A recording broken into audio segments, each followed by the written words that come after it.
Hello, everyone. Thank you for tuning in. I am Jaylee. This is JayLeesCorner. Happy Wednesday. It is almost Friday, okay? And that is what I am the most happy about, okay? Because I'm like, child, can it be Friday already? Now, I know we just had the little holiday weekend. I know, I'm aware. But I want another day off, okay? I want to not have to get up and go to work for one more day, okay? But I hope everybody else is having a great Wednesday.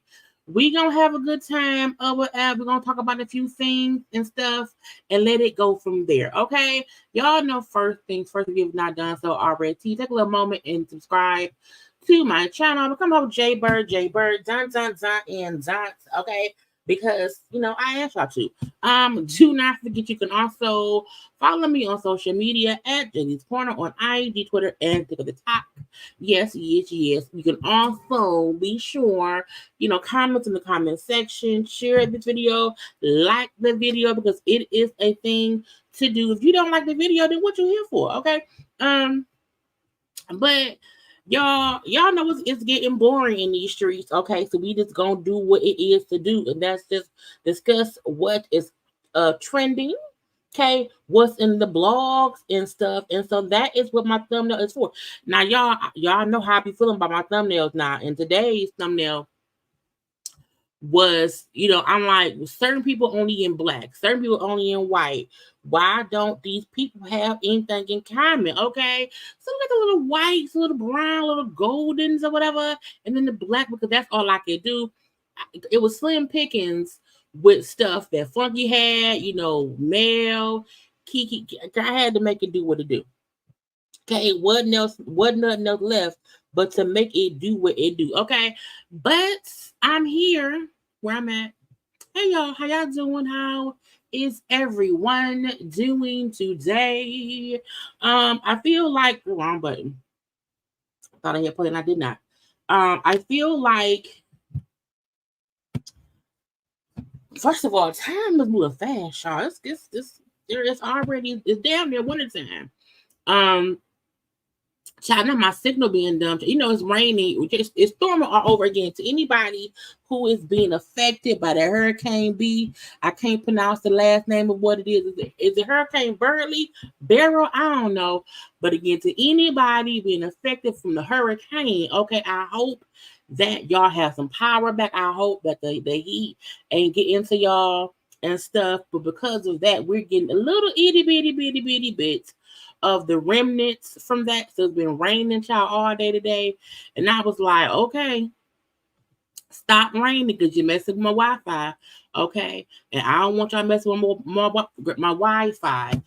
A couple places, a little stuff here was flooded, like a couple of our streets or whatever, but nothing like what's going on down in Texas. I was seeing on social media, child, how the roads was flooded. People was in boats driving down the little streets or whatever, the water up to the bridges. I was like, look, I've survived. We had one flood here back in like 2000 and maybe 2015, I think it was. We had a flood here.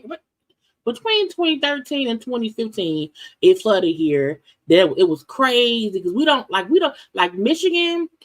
Like it rained here, but we don't really be getting flooding like that. And that one time, child, when I was wading in the water, trying to get home from work, and I had to leave my car parked because the water was up to my hip. Okay, I could not do it at all or whatnot. But we don't have that here. We have we have snow, bad winds sometimes, no tornadoes, not really at all like that. But I can't imagine like having like hurricane season, bitch.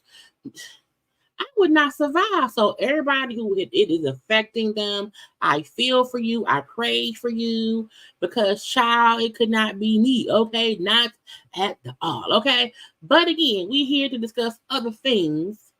I've saved some stuff on my little thing, and now I haven't looked at what I saved. So I think a lot of what I saved it may be or may not be. It may not make no sense. Now let me see, because I was looking at different stuff because I want to get to what we here to get into because it ain't that much. So I don't want to hold y'all too long, okay? But I got a question for the people. Oh, I ain't say how do y'all get, girl? Look at me, not thinking. I'm being rude, not saying hi to y'all officially. So parched. Hey y'all, how y'all doing? Hey, how is everyone? Hello to my members, my moderators, the JayBirds, the no birds, the ones who think they JayBirds and don't know they JayBirds and want to deny they JayBirds and haven't subscribed yet, but they watch me all the time. Hey to y'all too. Okay, I am happy to have everybody here. See, hey, everyone come in cooling off. Okay, you cooling off. Hit the like button, subscribe, and all that stuff. You know what I'm saying? You gotta be right. Okay, but yeah.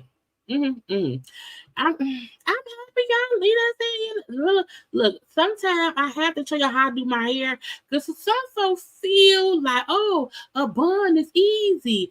I'm like, sometimes it ain't. You have to know, get you some wet wipes, some baby wipes, how you can swoop it on up, okay, and go from poofy to nice and put together. Now today it wasn't as hot here, so my bun was not as poofy. So this is I came home from work. Okay, I put this lipstick on this morning before I left for work. Okay, it's still on right now. I ate. What did I eat today? I had a couple chicken. I had some. I had a 10-piece nugget and a large fry, no salt, from Wendy's, and that's it. And I have some water, okay? But again, this is my hair and my same lipstick from this morning. That's why I love it to be this lipstick here. This is why I love Fenty Beauty lipstick. Okay, y'all know. And this isn't my regular red either. This is a different little red color, whatever. But this is why I love my Fenty Beauty, because I can wear my lipstick and not to reapply it at all. Okay. But the rain is coming around, is raining down on me. Okay. It's not letting my love fall down, it's just raining on me. Okay. Hurricane Beryl. Who named hurricanes? Can I name a hurricane? Like who job is it? Like who goes to school to be the hurricane namer? Is that a job like title? Like do they post a job? Say, hey, we have a vacancy in the weather department. Okay, we need someone to work here, and your job is to name the hurricanes. Okay, we will pay you $13.75 per hurricane because you just named it that one time. And when ain't no hurricane, what does a named hurricaner do? I just be wondering sometimes. I think the this color coordinator and I said I was trying. I be trying, and because I be trying to not have y'all waiting all day for me, I was like, work on it earlier in the day. Don't wait all night. Okay. Pick one. I'm like, okay, we got the little golden of Keke outfit. Okay, the little golden of Erica Mena's outfit. Porsha come around in a little greenish, but almost a little, you know what I'm saying, dark gold in my head, okay? And then because Kevin Hart over there yelling, I said his color, even though it's brown, okay, to me, gold and brown can become, I don't know, okay?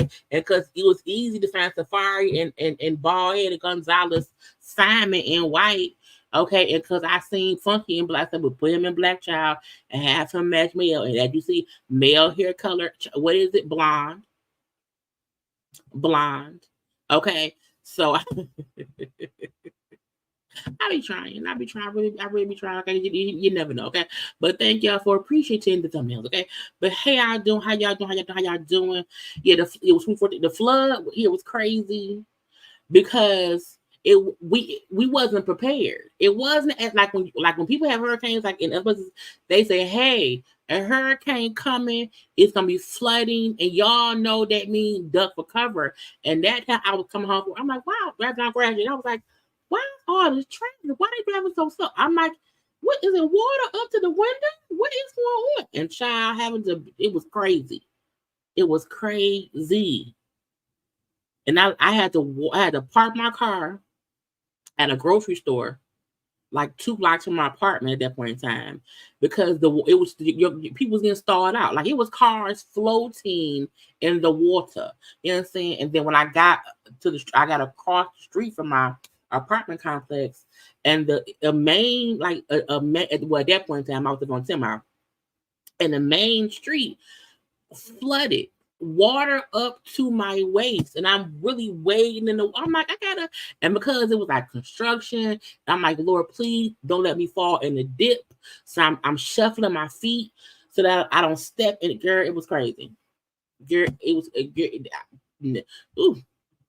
weird. Okay, but we hit a day. Okay, in that stuff. I gotta cut my watermelon. I'm gonna cut my watermelon when I get off of here because I don't want it to go bad, and I'm gonna cut it up, and I'll maybe have that for lunch the next couple of days. Oh, the gemstone, child. I just felt like it's a weird name for a hurricane because it's ruining people's houses. It's ruining. It's like Bertha. It's like Bertha, and we don't want Big Bertha come around here, child. And ruining stuff. Hurricane Bertha gonna be a hell of a hurricane. Okay, we be loving them. Not Morticia Adams.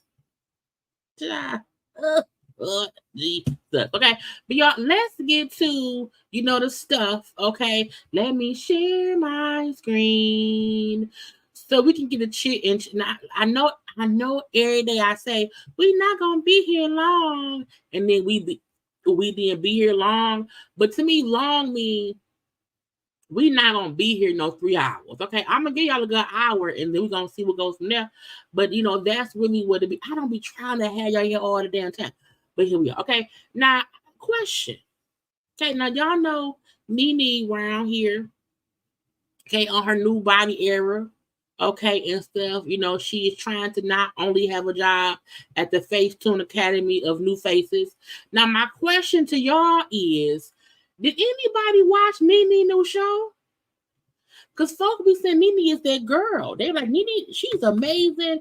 She need her own show. She is the queen of all reality TV. And I'm like, okay, that's cool. Did any of y'all watch NeNe new show on Lifetime called, it was Outrageous Love or something like that? Because I swear to Jesus, I haven't heard, when I say I have not heard nobody, not one blog, not one tweet, not nothing. I haven't even seen NeNe post about the damn show. I ain't seen NeNe post. I ain't seen a Lifetime post. I ain't seen nobody in love post. I ain't seen nobody who's friendly. I ain't seen nobody post nothing about NeNe. I'm like, is it really her show, child? What channel is it on? Y'all know it's not, it's Lifetime. I know that. But I said, did anybody watch it?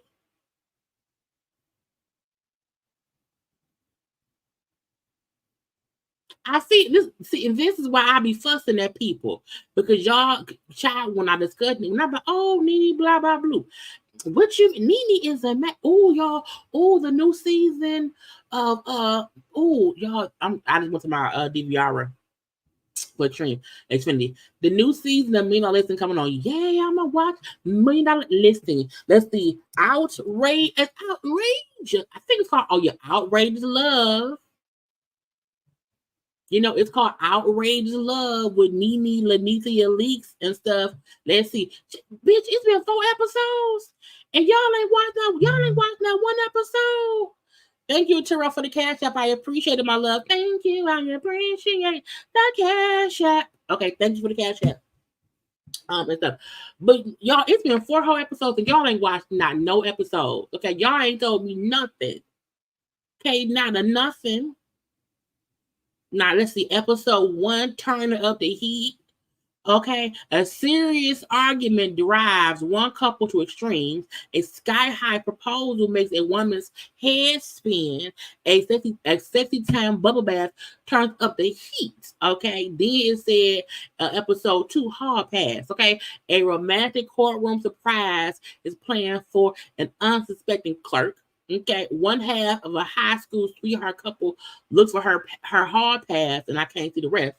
Okay, then it said divorce in details. Couples explore new uses for doorbell cams. So they have stuff on doorbell cams. Partners try their hand at pest control. Don't do that. Don't call the peoples, okay? But I have the folks coming tomorrow to spray for flies, okay? Because I don't play them games, okay? So y'all don't try to be the pest control people. Call the professional. If you see fly, I just have the, sometimes flies. They come in anyway. A woman who's been divorced for over 20 years gets, God, she gets something. Anesthesia confessions, okay? But yeah, y'all ain't watching any stuff. I'm just y'all say y'all say y'all love y'all some NeNe. Y'all be defending her to all across the world, okay? But has anybody watched the show? Okay. Now they can come on Mondays. Capturing the trials, triumphs, and tribulations of real couples. Go watch. Look.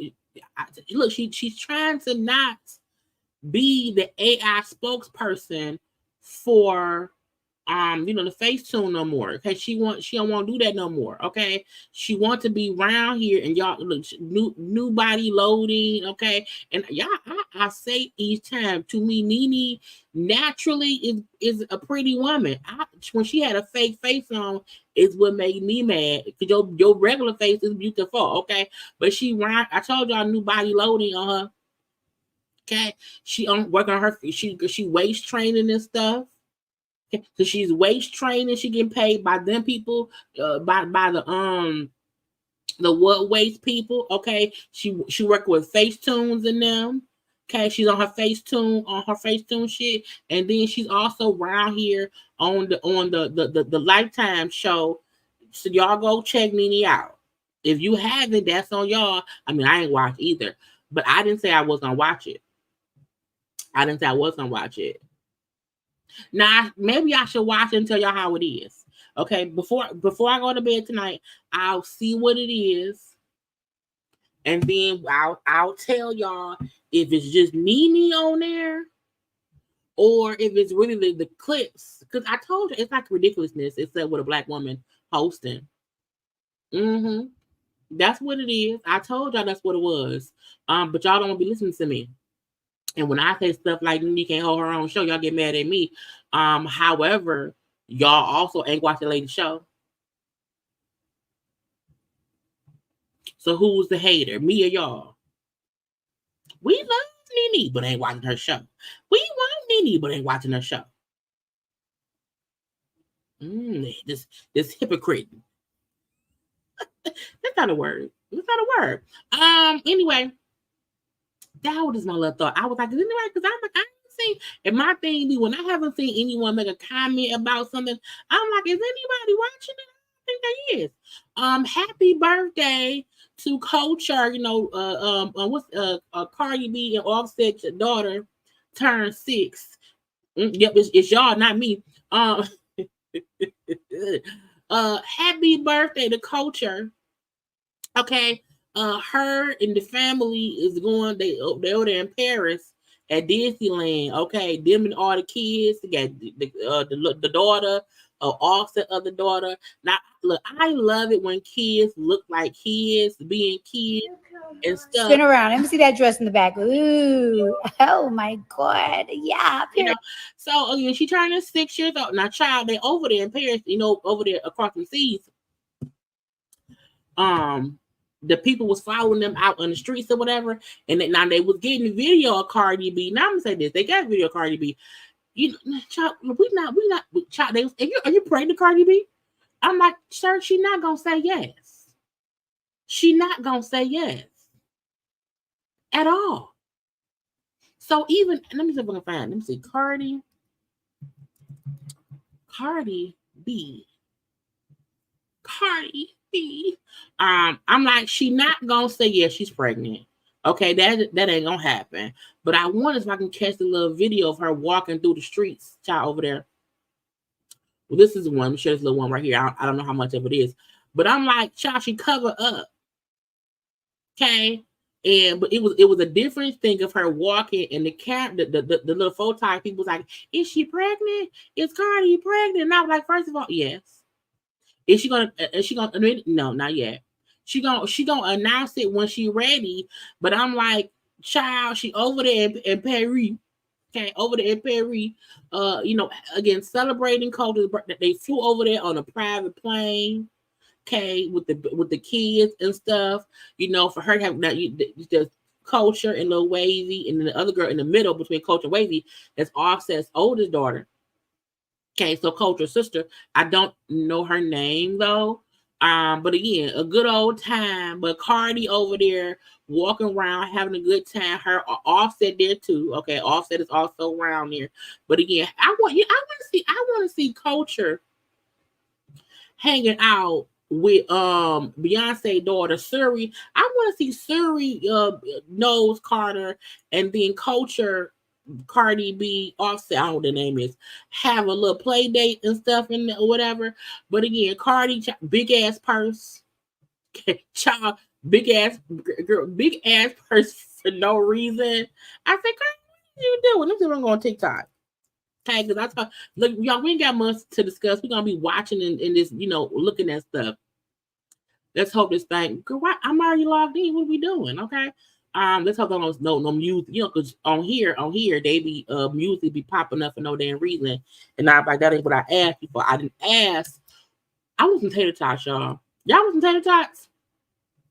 I want some tater tots. Here we go.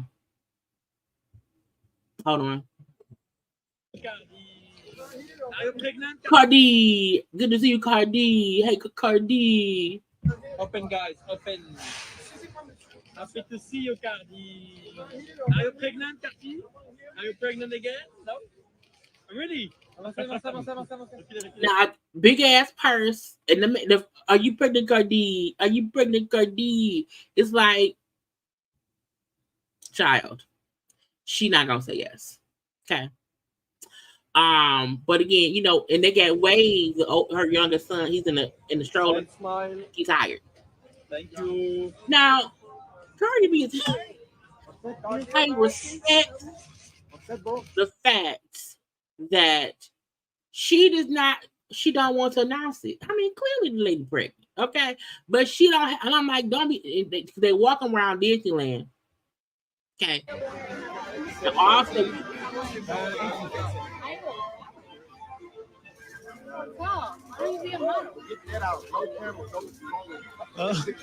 No picture?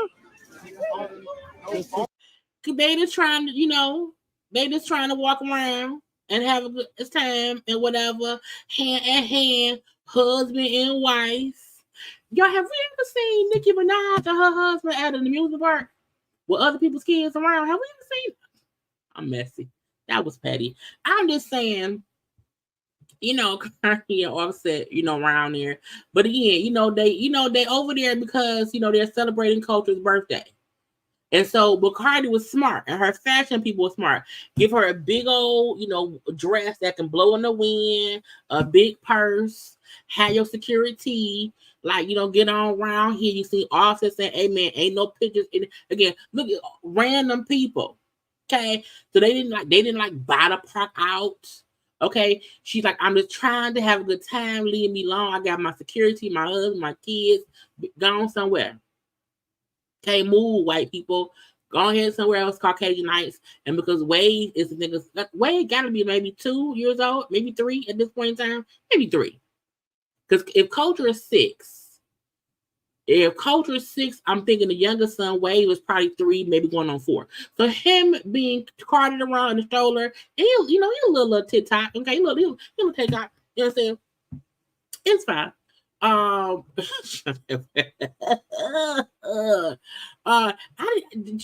Charlotte, the thing is the shade, he can't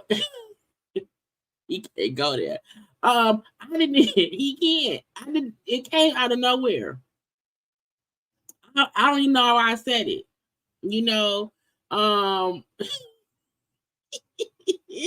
I need big old sundress, big ass purse, because I think she know folks gonna be walking around us. I can't stop everybody from filming me, but I can wear a big enough dress that's a color that looks different. I'm in all black. It's big and bellowy in the front, so it's not gonna hug my body. So you can't. I mean, but again. It's her husband. It's her husband. So anyway, they over there though. Okay, and if you can afford to take your child on a private plane to Paris, Disneyland, the child do it all. Okay, it's her husband, their kids. Child is wonderful, it's beautiful. Okay, it's oui, bonjour, and all that stuff. I'm saying French words. Okay, but Cardi over there. Okay, Cardi over there, and she not answering. Now I thought for a second, I'm like, oh, maybe Cardi will announce her pregnancy at the BET Awards, but she did not. So I'm pretty sure her and Offset will have some big to do, and all that stuff, and will announce in their own way. I also feel like they don't owe us an explanation. That's her husband. You know what I'm saying? Okay. Right. God bless them on their journey together. Okay. Let's what I want to get to next. Okay. Well, let's do Marlon. Marlon Wayans. Marlon got that new baby, that 1-year-old daughter with that lady who was like, I want some more money. I want sole custody. I want all the things, and he ain't got to do nothing or whatever. And Marlon said, girl, bye. Now, this is the lady who was getting 8, allegedly. This is the mother of the 1-year-old daughter. And look, this is the thing. Marlon isn't denying the daughter. He isn't hiding the daughter. The baby's 1 year old. But I don't have to be vocal about the kid or whatever. The mama is allegedly getting $18,000 a month in child support, but the mama also wanted so physical and legal custody of baby, whatever. And Marlon, he said, hell no. Why would I pay you $18,000 and then can't have any, like, I don't have my kid. Like, no, I'm not an ATM. So he wants joint custody. You know what I'm saying? Of the child. He's like, I don't want to just be a ATM with a baby. Not at all. Okay. So that's what he's fighting for. Okay. It's not him trying to take the baby from the girl. He wants joint custody of the daughter.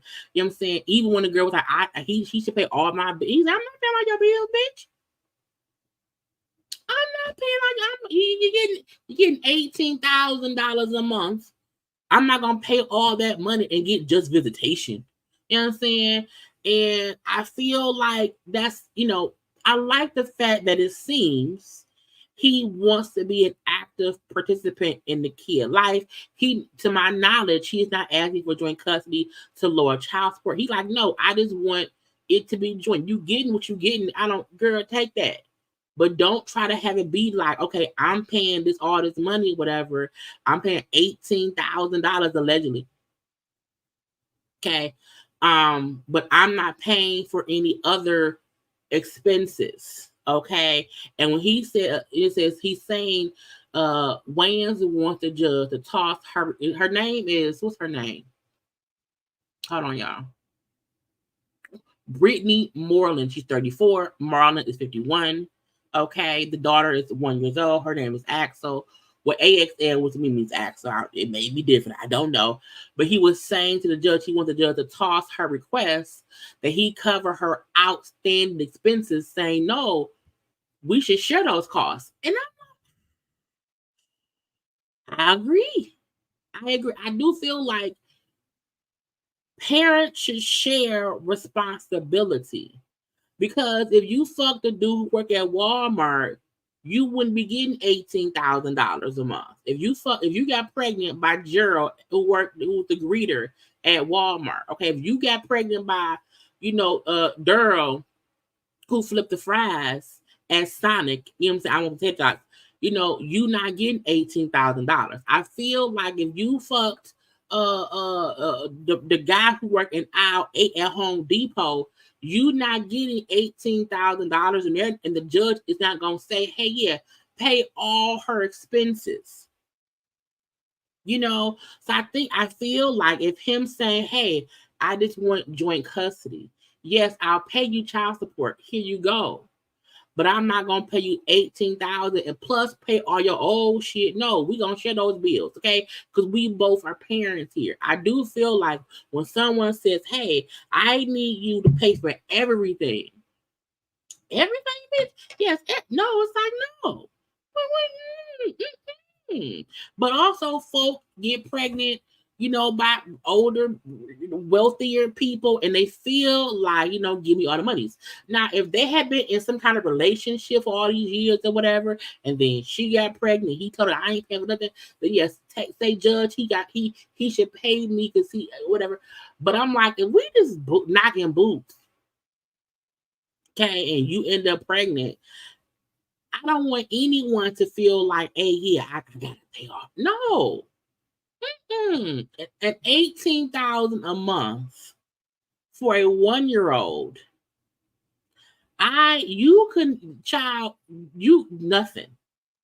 nothing else for me.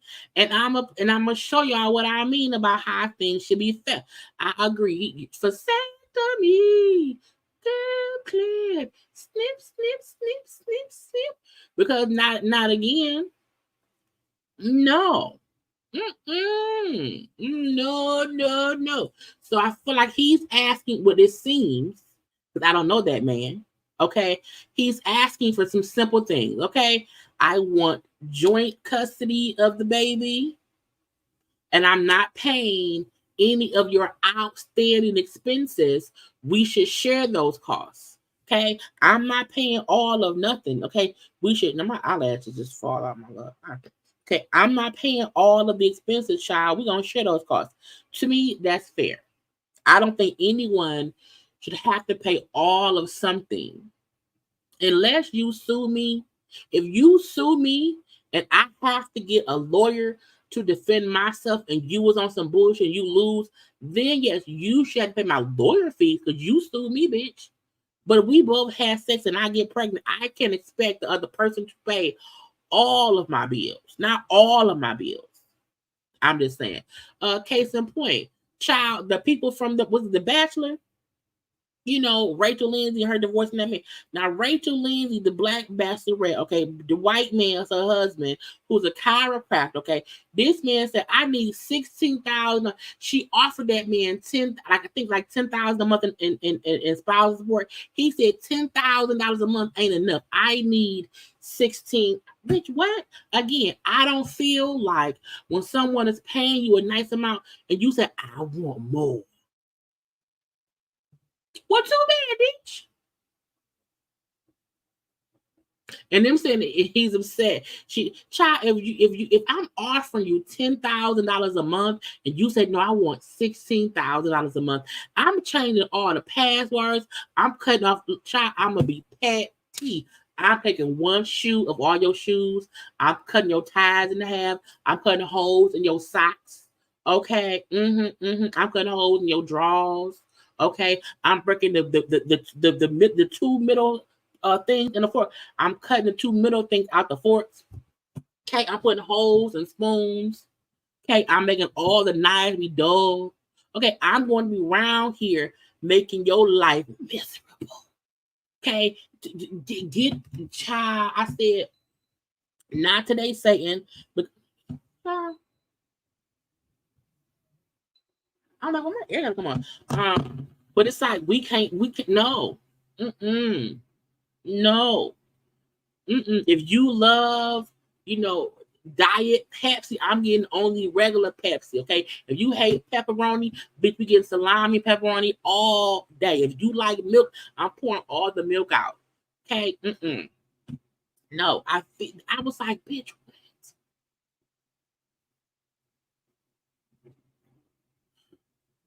I'm like, how dare you? She offered that man $9,882, and he said no. Okay, because per the legal documentation obtained by TMZ, Brian said he needs $16,275 a month in spousal support because after I paid my monthly expenses, I ain't got shit left. Well, sir, you got to lower your expenses. You have to lower your man. I'm like, and I get it. I feel like it's hard. It's hard out here for a pimp. Okay, but I feel like it's a difference between these are the bills I had. These are the bills I have, and the cost of living going up. Okay, and my pay ain't going up, and so I can't afford certain shit. But how do you want someone to give you just a whole bunch of extra money?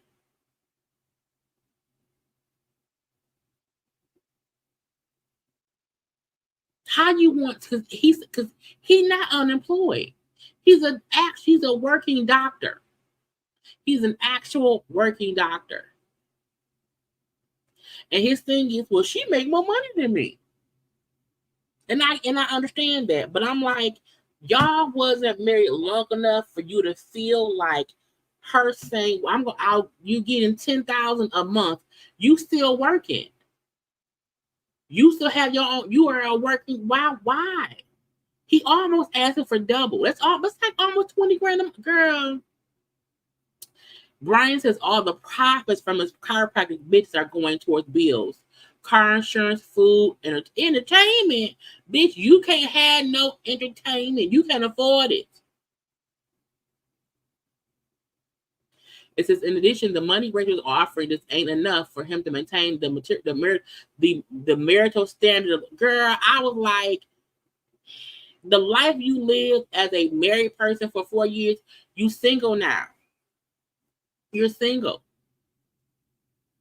But again, this is my point in how people, you come together, y'all have some kind of union, either a marriage or a baby, and one person feel like you are now responsible for supporting them financially either forever or they just want way more than you really should be giving them. I'm like, no. Child, prenup and condoms. Okay, life, prenup and condoms. Okay. Speaking of, okay, this is the white version of Porsha and Simon. Okay, this is the white version of them people. Angelina Jolie and Brad Pitt. I promise y'all, I don't care anymore. I feel like both of them played a part in the demise of their marriage. A lot of folks still did not like how they got together and how he and Jennifer Aniston broke up or whatever. But them saying that Brad has virtually no contact with adult kids because him and her battle. I'm like, child. So, because to me, it seems like, was he really dead? I mean, was he? Again, it said 3 adopted kids. Maddox is 22, Zahara is 19, Pax is 20. Okay, those are the 3 children, the 3 adopted. So those are like, the adult kids. Okay, then the 3 birth children. Okay, Shiloh 18, and the twins, Knox and Vivian, were 15. Them kids are all child on their way out the door. And like it says, once being a close-knit bunch, they ain't been close-knit in a long-ass time. Okay, they have not been close-knit in at least 5, 6, 7, 8 years. Okay, they've been divorcing for that damn long. So I feel like when people come out, look, I don't blame Brad. I don't blame either one of them more than the other. I think they both played a part in the demise of the relationship, in the marriage, the fact that them kids don't fuck with him. That was him. You know what I'm saying? Because if all the kids like, peace, daddy, that means it's something that you did or did not do for them kids to bond with you. Period. That's what it is. Okay. Not Brad to say forget the other kids. But I just feel like, I'm not surprised. And some people feel like because of the issues that went on between Brad and Angelina, that the kids just took their mama's side, which most kids do. Most kids do. And because it's weird because nobody ever really talked about what went on. It's like, what happened? We don't know. So I feel like we don't care. Their children are all, because even the youngest kids, the twins, are 15. Okay, 15 is basically 18, but not. I'm just saying, they are old enough to know. They are old enough and they have lived through enough with their parents to no, you know what? Mama and daddy do not get along, but we love them both. The older ones who she adopted, I believe she adopted all the 3 ones without Brad. I feel like she did.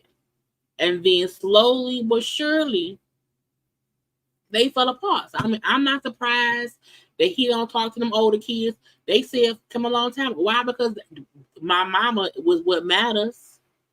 That's it. That's what it is. I say, well, child, that's what it is. You know what I'm saying? Did y'all see Shawnee's husband? Y'all know Shawnee, from Basketball Wives. Her husband, he over that church down there in Houston, child, and they a lot of damage to the church because of the hurricane. I was like, dang. Oh, you know what I'm saying? So when I said early in the live how, it's really, people is really getting hit by the hurricane, and it's causing damage to the homes and businesses and people's lives and all that stuff. So when I was like, dang, you know what I'm saying? Ran through. But wasn't nobody hurt. But again, I'm like, child, be careful if you're down there. Okay? Be careful if you're down there because the hurricane people ain't playing. Child ain't taking no names, running around there just knocking shit over. Crazy people. Why say this lady she bit a flight attendant? Let me see this. This is why I can't work in the public sector of nothing. You know, I can't work in the pub. When I was younger, I worked at J.C. Penney's for like 2 weeks during Christmas time. I worked at what's it called? What's called Macy's now? It was called something else back then. Marshall Fields, I don't know. But I've never been like, I'm like, that ain't my thing. I can't do it. If I'm working out in the public and somebody bite me, when I tell you they gonna go see Jesus immediately, because if you bite me, I'm gonna assume you're a vampire, and you wanna turn me into a vampire too. And at that point, I'm fighting for my life. I have to protect myself. So if you bite me, I mean, you trying to kill yourself by letting me kill you. That's what I think. I said, I said, no, what? What? Y'all on United, the passenger bit the damn stewardess man. And I said, I don't even need to see, I don't need to hear the story, because nothing. Why are you biting somebody? What is going on? What is happening here? Child, I'm going to prison, okay? Because I'm going to court. I'm gonna be on trial, and I'm gonna get off. Because I'm gonna say they bit. I was doing my job, and they bit me. They bit my. You know how hard a shoulder is. You know how hard a shoulder is. Most people don't have much meat on their shoulders. Even the plus size person, that's like mostly bone. What kind of hard ass teeth do you have that you bite somebody's shoulder bone, bitch? What are you doing? I mean, this shit. I don't understand. Y'all, also, okay, somebody survived Lake Lanier. I don't know how. Okay, 20-year-old summer found alive in Lake Lanier after going missing on Monday. I'm like, first of all, he survived. Zachary Rutledge reportedly went missing on Lake Lanier. Now, first of all, is he lying? Because don't nobody survive Lake Lanier. Nobody. Okay. Once you go in that water, don't nobody come out. Zachary Rutledge reportedly went missing at Lake Lanier. He was found alive on Tuesday. So the following day, on Tuesday, found alive. Okay. By Hall County's sheriff department. Okay, his friends lost track of him while they were all swimming. Now, first of all, the fact the friends ain't died. And why aren't y'all swimming like Lanier? What is that? Death wish. Death wish. Okay, they lost him. We think he might be dead. Okay, they called the folk or whatever. Look. Okay, they kept looking to not find. They thought, okay, he dead. He gone. Okay. And then they said, oh, we found him. It says Rutledge, who had stayed the night at Burton Mill Park on Lake Lanier, had flagged down a deputy that the search ended. Child.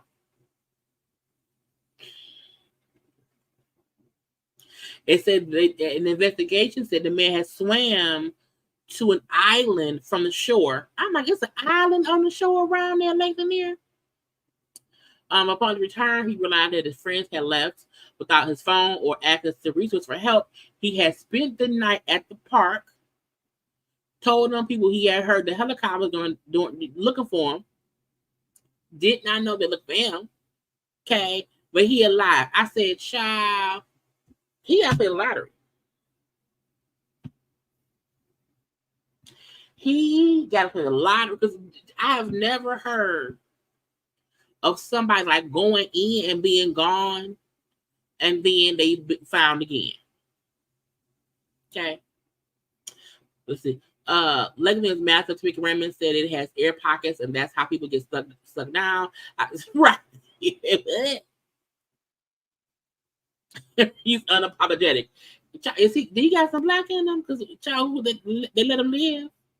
They let him. I was like, a survivor. We've never heard that. And you know somebody survived. Where? Lanier. Oh, they yeah. How they do that? Where they do that? I was like, I guess around there. So again, this is weird. Okay. Now, this is some stupidity. Okay. Now we on stupidity around here. 22-year-old woman and her friend, around here, child, sending folk to see Jesus. The 53-year-old sugar daddy sent the 53-year-old man to see Jesus, took the man's thumb, okay, to use his CashApp. I said, bitch, what?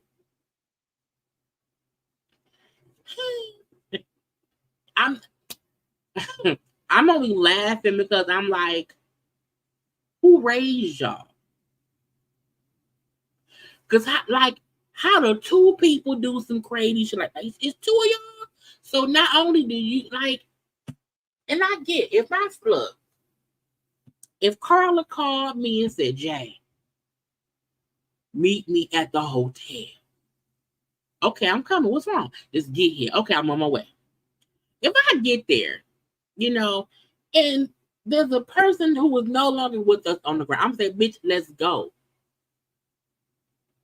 Okay, let's go. I will help you have the body, yes, but I will not take the thumb to get the CashApp. Okay, friendship means I will help you bury your body. I will not help you take the thumb to go shopping via CashApp. Let's listen. Who investigators say gained access to a dead man's CashApp by cutting off his finger. Investigators tell us Audrey Miller and Tiffany Taylor Gray viciously attacked the man inside his Northwest D.C. apartment back in April, then cut off the man's thumb, stole his phone, and cleaned up the crime scene. News Force Paul Wagner walks us through this disturbing case. We don't need no more. So the one girl 22, a friend 19, young, and the dumbest child. Oh God, I remember back in the day, my friend, her boyfriend had another girlfriend or whatever. It was always messy. But one time we went, I went with my friend. Okay, I went with my friend, and she flattened the girl tires. The girl had a purple Dodge Neon. Back in 99, 99, 2000. Okay. That's the stuff we did at 18, 19. We'll flat a little tire. We'll flat a little tire of the purple Dodge Neon. But who are you 19 and 22?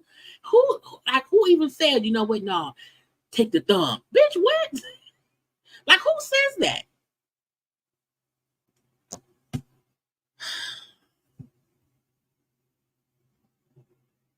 Somebody always has to be the voice of reason in friendship.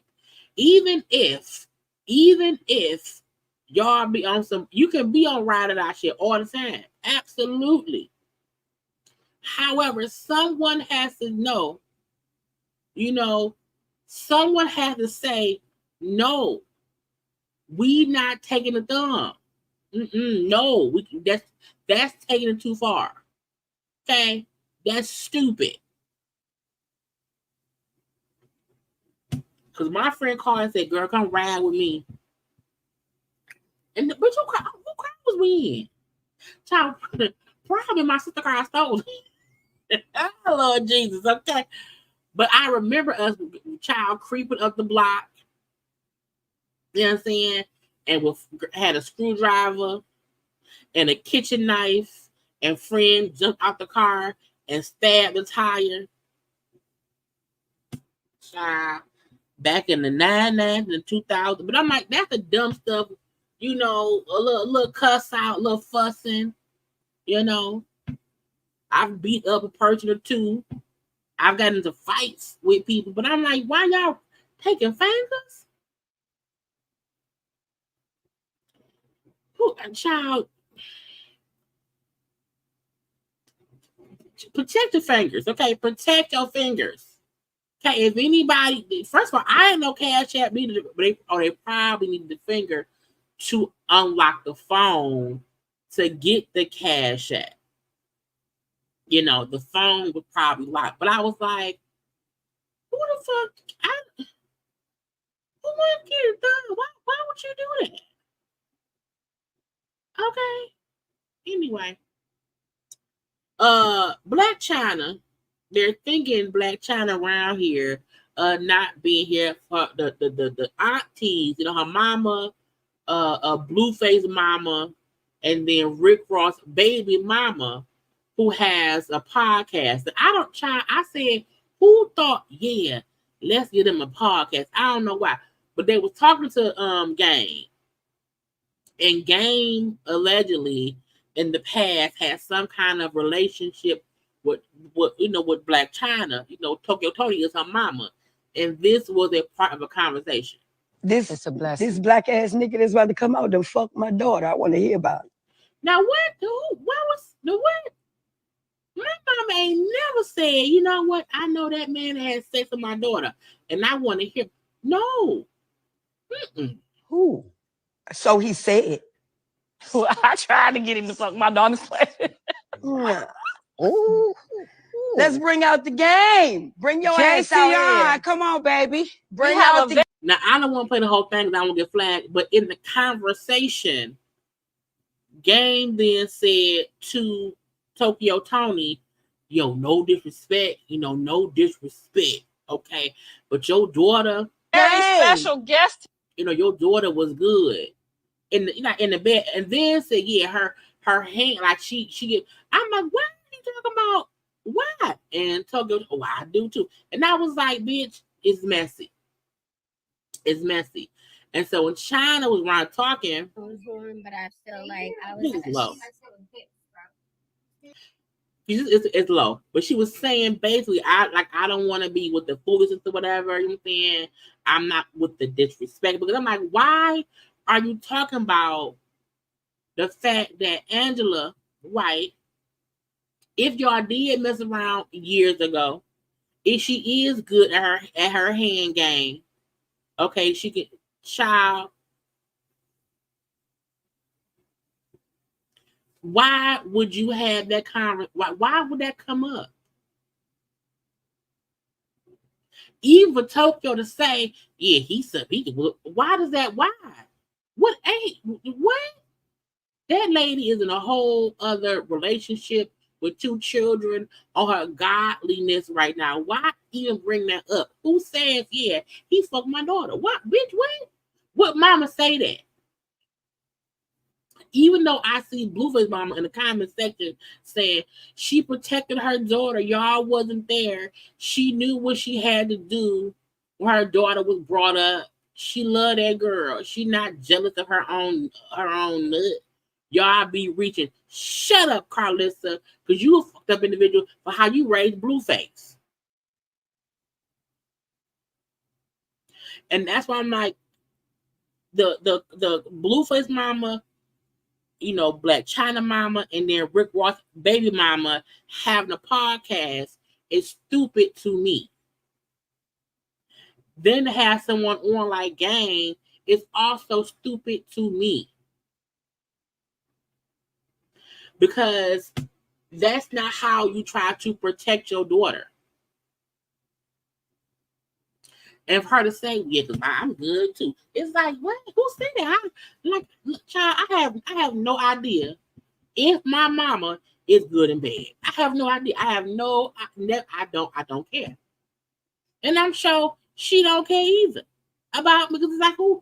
That is some psychological, tragic, ratchet stuff for a parent to even have a conversation about how good or bad their child is. And I'm like, what? What? Can't no one should be able to say Yeah, your daughter was good in bed. That's not no. Sir, shut the fuck up. Because if that happened a long time ago, it has nothing to do with what's going on right now. That ain't got shit to do with the cost of tea in China. At all. So I'm like, child, that's why I don't be supporting. I don't support the ratchet shit no more. I be like, I don't have time for it because it gets on my damn nerves. Okay, not today, not ever. So China saying, and it was low, so y'all can't really hear it saying it or whatever. But I think it was London. What?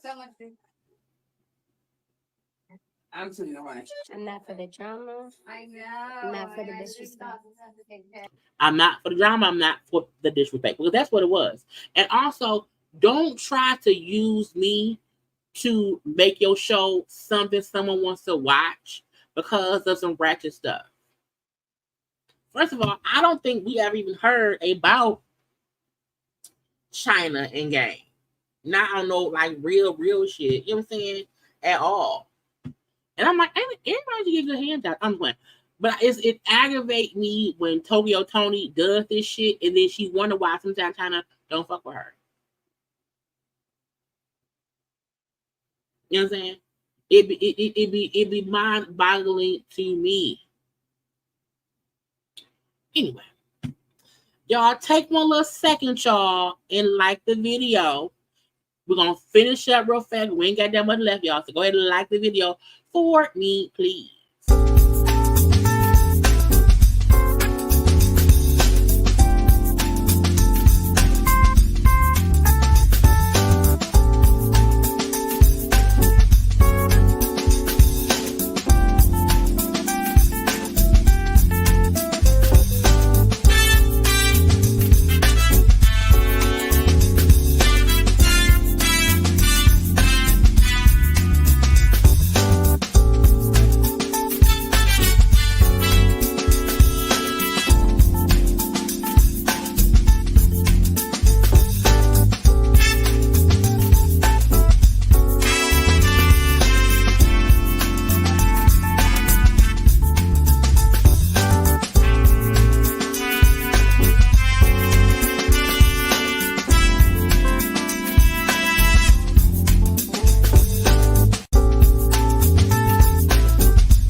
And we're back. We're back. Y'all, Tamar dancing. So thank you, Keisha L, for the super chat. If I was Angela, I'd never let her around my kids. Me neither. Because it's always a mess going on around there. Okay. That Tamar dancing video is funny. It's funny without even trying. Let's see what I want to do next. That was on my thumbnail. That's the thing. Let's go to Kevin Hart. Kevin Hart has a couple of lawsuits stuff going on. Okay. Firstly, wrong button. Gosh. Okay. Do y'all remember when his old assistant went over to Tasha K and did an interview? Okay, and folks kept on saying, sir, if you walk away from the conversation, no one would have cared. This is true, T. Nobody really cared about Tasha interviewing that girl. Nobody. Because at this point, we all know Kevin Hart cheated on his wife. Kevin Hart cheated on the wife. She stayed with him. Didn't they have a second baby? I think they had a second baby after that. I think because they had 2 kids together. My point is, we didn't care, you know. But Kevin Hart to me made it a bigger deal because he was trying to like fight against it, and I was like, if you just shut up, it will go away. Because my thing is this. When your husband cheats on you and it's caught on camera or whatever, and that gets leaked to the blog and it's a whole thing, and you stay, that means y'all worked on y'all shit. Because my thing is, ain't nobody perfect. Man, woman, child, giraffe, monkey, gorilla, whatever, fish, cheetah, whatever. So if he cheated and the wife forgave him, okay, that's all. You know what I'm saying? I mean, as long as he ain't beating her, if he just if she's sharing dick, it's a rich dick. She stayed. What do we care? But Kevin kept fussing about it. Kevin kept trying to block it. Kevin brought more attention to it than anybody else. Well, the assistant wants the NDA thrown out because she's now saying he knew I had mental health issues, okay, when I signed the contract. So that means I wasn't like mentally, prepared to know what I was signing. I didn't know what I was signing, and he knew I was already mentally stressed out, dealing with whatever mental health issues and blah, blah, the blue. Okay. Maisha Shacks had worked with him from 2017 to 2020. She did sign an NDA. But she said he was untruthful about what the document was. And I was like, okay. Per the court documents by In Touch Weekly, Kevin Hart's ex-assistant attempted to explain the situation, said that she was under the impression the NDA was something different than what it was. That she argued that she was impacted by severe mental and financial stress at the time, and that Kevin took full advantage of her vulnerability. Hold on. As an assistant, bitch? This is my thing. If you are an assistant, most celebrity assistants sign NDAs, meaning you can't talk about what you see going on in their life. Whether you are stressed financially or whatever, I feel like, she ain't she wasn't. I don't understand someone fighting an NDA as in I didn't know what it was.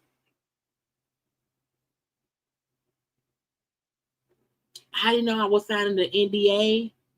I was confused. I was having severe mental and financial stress and, and stuff. It says at the time of signing the NDA, I was suffering from significant mental health issues. It was under considerable financial distress due to my unemployment. Hart was fully aware of my ongoing health issues and critical need for health insurance and funds, as I could not afford health insurance or my prescribed medications. At the time I accepted the NDA, I was not aware that it included a confidentiality clause, as I was told by Hart that it was simply a mutual release and it would benefit me and my family. So you can't read? Look, there's a difference between I was working with somebody and they are breaking the law. They are breaking the law. They're robbing babies. Okay, they're selling stroller wheels that break easily. They are poisoning breast milk for it's one thing just that I want the NDA to be lifted because he was doing things that was harming other people, and now he should be able to tell people and get him arrested. It's something different when you are that man's assistant and you want to just talk about the personal things that was going on in that man's home. You're saying I was broke, did not have a job, clearly you weren't qualified to be an assistant because you can't recontract right. So I'm like, he hired you. You weren't qualified because you can't read, you can't comprehend. And even though you seem to be a person who can't comprehend things, okay, you don't want to respect the laws of an NDA. He hired you anyway. He hired you despite you having whatever mental thing. He still hired and paid you. And then even once you stopped working for him, he paid you for 3 more years. Y'all, she worked for that man from 2017 to 2020. And for the next 3 years after she was no longer working for him, he still paid her like 36 grand a year. So now that you want to tell that man's, and look, this is my thing. I fully believe what happened, unless you are physically hurting and abusing someone and they are like in dire need and they might die. If the husband is cheating, child, okay, it's just dick and cooch. It's just dick and cooch. I don't feel like no one should have the right to work for someone and sign an NDA to just not talk about that people. Like, y'all don't need to know my personal life and what I got going on. I don't need y'all knowing what kind of tissue I buy at the Walmart. Okay? It's not like she's saying Kevin did some illegal things and he should go to jail. She just wants to tell what he. Can y'all imagine if Beyonce's assistant, like, I want to tell y'all what they said to everybody. That's a part of being in that world is you can't say shit. Period. And saying I was having mental health issues because I needed money. Child, put one finger up in the chat if you having money issue, which just means you need some more money. I need some more money. Y'all know I'm still trying to get my 40K. I still want my 40,000. Everyone around here has money issues because most of us are living, by working.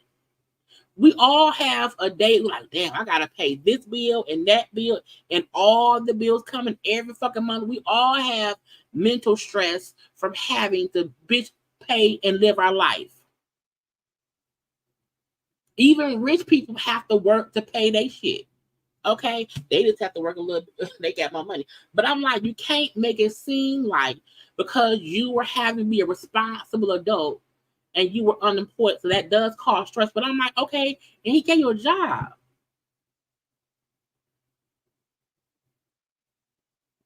And some folk don't like Kevin Hart, but whatever. But I'm like, his whole point was, you were my employee. You signed an NDA.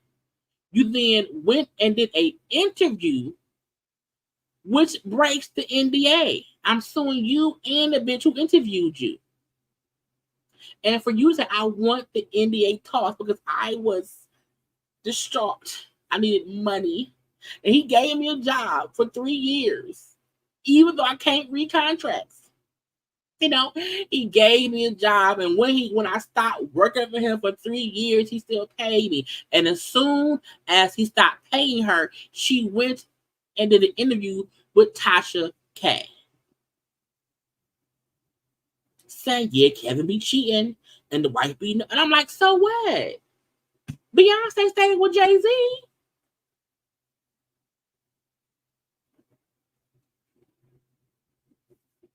So what? So what? So what? So I just want people to understand, y'all may not like that man. Y'all can think, well, yeah, India. No. This is an employee who broke a contract and now want the contract basically voided because she feels like I need that money, Nate.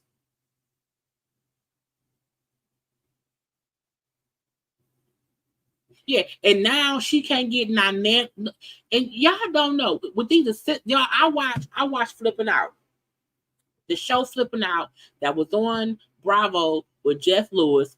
Jeff had an assistant, okay, and Jeff had a great assistant.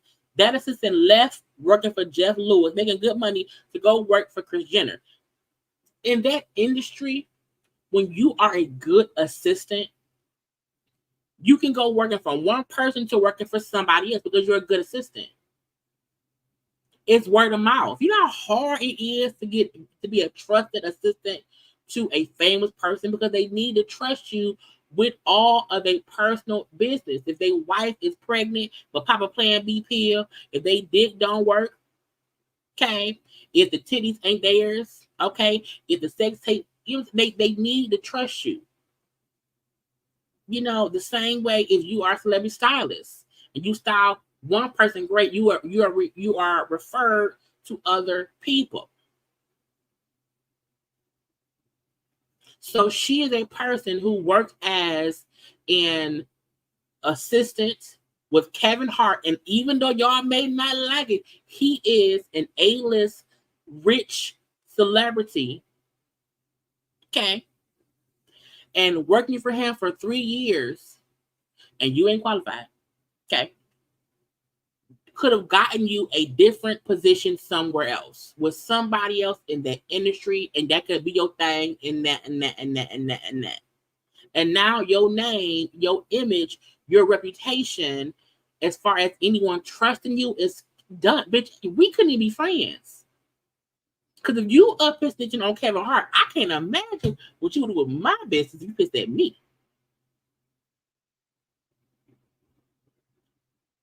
No. People Google and look at people's stuff. If she go apply for a job for a Fortune 500 company or even nonprofit, and they see, oh, that's the girl. Oh, wait, what's her? Oh, it'll come up. If you Google her name, it will come up. An organization would not want to hire you because whatever secrets they have, they don't want. If you work for Sears, okay, Sears don't want you telling the secrets, okay, and you didn't leave Sears, you go to JC Penney. You know what I'm saying? People would feel like you can't be trusted. Whatever stuff is going on, you can't hold water. And people won't trust you. Because even once you realize, you know what, I should have, this is what should have happened. Once he said, take the interview down, girlfriend, she said, you know what, you're right. And then left it at that. But because she's fighting to tell that man secrets, you can't trust her. You can't. You can't. If Kevin Hart was around here if Kevin Hart was a Diddy, if Kevin Hart was a Bill Cosby, if Kevin Hart was an R. Kelly, if Kevin Hart was doing things that needed to be persecuted in the court of law, I would say yes, that NDA should not count because he's doing illegal things that he should go to jail for. That man cheated on his wife. Her interview was about him cheating on the wife, him drinking, back the car accident thing. It was that stuff. It was gossipy shit that a true assistant with an NDA should. There's a reason. We have no idea what Beyonce, Jay-Z, and Solange fussed about in the elevator. It's the reason we don't know who the fuck Terrence J was with in that car when he got in that accident. Because you want to know why? Because the people on their payroll ain't saying nothing. In that industry, your team is supposed to keep your secrets. And I don't mean illegal shit. I just mean like, this. I mean like your little you still ketchup from the restaurant. Okay, if you go to a restaurant, you may take a little ketchup bottle. That ain't that bad. You know what I'm saying? But girl, your job, you won't get another job. not none at all. Because you keep trying to fight this. Now, also, Kevin Hart, okay, now this one is a little bit different. Okay. We know because of the cheatation, the video that was out, Kevin Hart was saying that people were trying to extort him and all that shit. The dude, his ex-friend, JT Jackson, all that happened with him saying, oh, it was him, and the girl that set me up, blah, blah, blah. Well, JT Jackson is now suing Kevin Hart for $12 million, okay, for the false extortion claims that ultimately ruined his career and for failing to honor the settlement contract after he was cleared. Okay, this is a catch-22 because Kevin should have not said shit, and Kevin should have allowed the powers that be to do what they need to do. Because I still feel like someone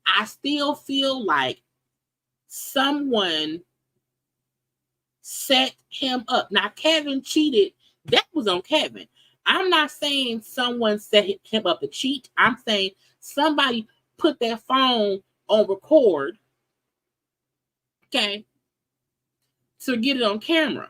Kevin cheating was Kevin cheating. That's just what it was. However, I do feel like someone in Kevin's camp was a part of it. There just wasn't enough evidence to there wasn't enough evidence to prove that JT dude had something to do with it. Okay, but he's saying I was falsely accused of extorting Kevin. Okay, no charges were brought against me. You know, so JT is suing the man for lying on him and submitting a false information to the DA's office in order to falsely accuse him of attempting to extort him. Jackson is claiming that Kevin staged the entire thing to advance his career while ruining Jackson's career in the process. Now, I said, sir, now that sounds dumb. That part looked dumb. Because when Kevin Hart, child, that's stupid. That I don't believe. Justice Smollett did plan a beat-up session to... Anyway, my point is, Kevin Hart was already a huge star at that point. You know, so I don't feel like... To me, it doesn't make sense that Kevin would set himself up to get caught cheating on his wife to make him more popular and to ruin JT Jackson when no one really knew JT Jackson. Like, he was kind of like little bit, but I'm like, that don't make sense to me. Him saying again, Jackson is claiming that Kevin staged the entire thing to advance his career while ruining Jackson's career in the process.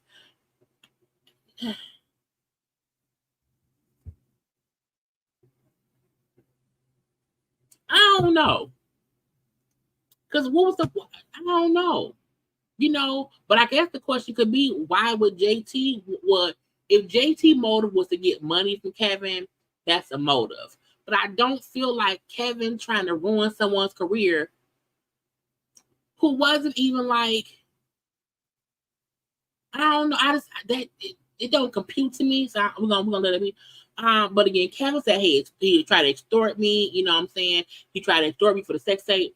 Said, hey, give me this money, or I'm gonna put it out. Okay, saying that, oh, he recorded me fucking a lady in the hotel or whatever. So that was what happened. He's saying, hey, Kevin was supposed to do some things. Okay, it says, let's see, in July 2021, plaintiff and Hart settled their disputes with a written statement agreement, a contract, would require Kevin to pursue and advocate for the dismissal of all criminal charges against the plaintiff, make a public statement exonerating him. Okay, it says the old boy got a contract, and Kevin was supposed to rehabilitate that man's reputation and help him to and help return the plaintiff to his professional life free from shadow of the unfounded criminal accusations.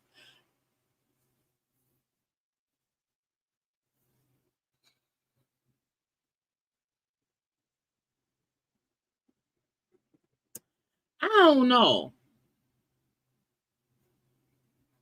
You know, if Kevin did enter into an agreement and say, hey, the people said they couldn't find no evidence, okay, cool, I'll take it back. And he never did. That's Kevin. That's fucked up. I don't think Kevin can fix somebody else's career. He couldn't fix Tiffany Haddish's career. You know what I'm saying? I don't think Kevin has that kind of power, you know. But I do feel like if the agreement was supposed to be, hey, you have to at least say, you know, I didn't do it. I'm innocent and blah, blah, blah. Okay. That part, I think, you know, I can get that. But I don't get the whole, you know, Kevin's going to rehabilitate my career. How can Kevin do that? Kevin didn't even make you famous in the first place. So this is okay. This is, however, Kevin breached contract. He failed to issue the agreed upon public statements exonerating the old boy, causing significant harm and causing damage to the man reputation. Okay, meaning people felt like he was guilty. Blah blah bloop. Mrs. Aditi plaintiff uncovered evidence that Hart and his legal team submitted fake evidence to DA. Causing substantial harm to the man on fake charges, blah, blah, blah, blah. The fake evidence and fraudulent actions provided the background as to how and why Hart fraudulently introduced plaintiff into child. I don't care about all that. The money thing. Okay. The plaintiff praised for the judgment in his favor against defendant as follows. For general and specific damages, including economic and non-economic losses, and an amount to be determined at trial, but in excess of $12 million. Okay, for punitive damages, and the amount to be determined for pre and post judgment to be determined. Blah blah blah. For cost of the suit, for reasonable attorney fees, for the lawyer, for an injunction compelling the defendants to fulfill their contractual obligations by publicly defending. Girl, shit. Okay, I want 12 mil. Okay, I want 12 mil for pain and I was child look. What y'all think? Do y'all think that Kevin? We know Kevin cheated. That's a fact. We ain't talking about that. Do y'all think? Because he's saying Kevin had a fake exoneration plot to ruin his career, to help Kevin's career. Do y'all think that sounds plausible? Also, does it sound like Kevin would agree in a contract to rehabilitate, pop that man up, and get him on a good foot? Do y'all agree that all this went on? I don't know. But the man following a suit, he won $12 million. And y'all know sometimes folks ask for all their money to hope to settle. So if you ask for 12 mil, you may get 5. Okay, you ask for 12 mil, you may get 2. You ask for the monies and you get the monies. Okay, I don't care that much, but I just feel like it's a little weird. It's a little weird. Okay. Let's move on to these fools here. We slightly talked about them yesterday. Because when Safaree was on the little podcast thing, and his hardest time was when him and Nicki broke up and blah, blah, blah. We also said how, you know, him and Nicki broke up. Nicki then got with McNeil. They were two of the biggest rappers at the time, which made his life even worse, blah, blah, blah. And Erica Mena came and said, I should have never had his babies and blah, blah, blah. Well, she then came round here, child, and said even more. Okay, I got a little thing. Then where is that?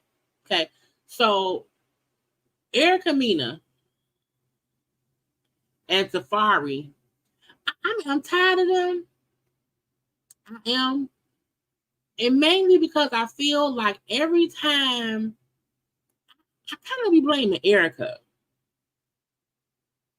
Not for Safaree being a bad husband or being a bad father, blah, blah, blah. But I feel like she now knows exactly who he is, what he gonna do, how he gonna do it, and all that stuff. And she still be like trying to make us or try to make the world feel like she's in this secretive, hard relationship that, you know, she can't get through. And I'm like, ma'am, we get it. He a deadbeat. Okay, we get it. We not surprised. But ma'am, get us out the group chat. Now this time she wanted a long ass tirade, child, tagging that man, and he probably got her blocked. So I've been spiraling for so long, but enough is enough. You love social media attention, so here it is. You go months at a time not seeing these babies, blah, blah, blah. Child, you don't do shit. You know, you come around for a little party here and there to get pictures or whatever. You had the kids for a couple of days, and if you see the picture of the kid, you see the kid hair? Her saying, I sent the kids with you with their hair looking like that, and I'm pissed at you for not sending them back to me with their hair done. I was like, but Erica, their hair was already fucked up. Now, should Safaree have done their hair? Absolutely. But I also feel like you sent them there looking like that. I feel like, you know, she was saying how, you know, he don't dress the kids nice. He dressed them in cheap clothes. I'm like, they're fucking 3 and 4. Like, I'm like, what do you want him to do? How should the kids dress?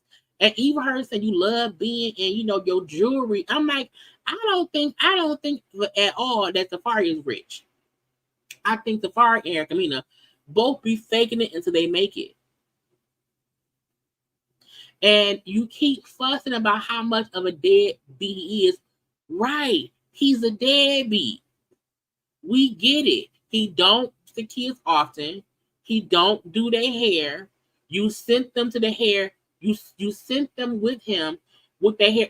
It looked like you had not done their hair in a couple weeks. Okay. You sent it. I was like, girl. And people in the comments, child, people was going off because they was like, but ma'am, you sent the kids over there looking fucked up. And you got pissed because they didn't make the kids look better. You didn't. What? First of all, I wouldn't want Safaree doing my child hair. He can't do no fucking hair.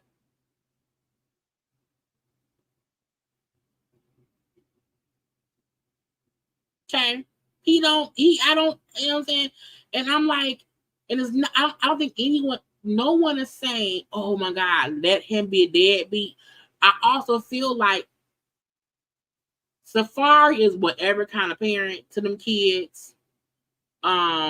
He don't post them kids often. He don't. But some people don't. I think Erica wants Safaree to be the kind of parent that is like always posting the kids. And I'm like, that ain't who he is. And you know that. So each time you come, and then first say you don't do, you know, you don't pay no bills other than child support. That's what you want. You know what I'm saying? Some men don't. As long as when he has them, he not asking you for shit. I feel like some dudes only gonna pay child support.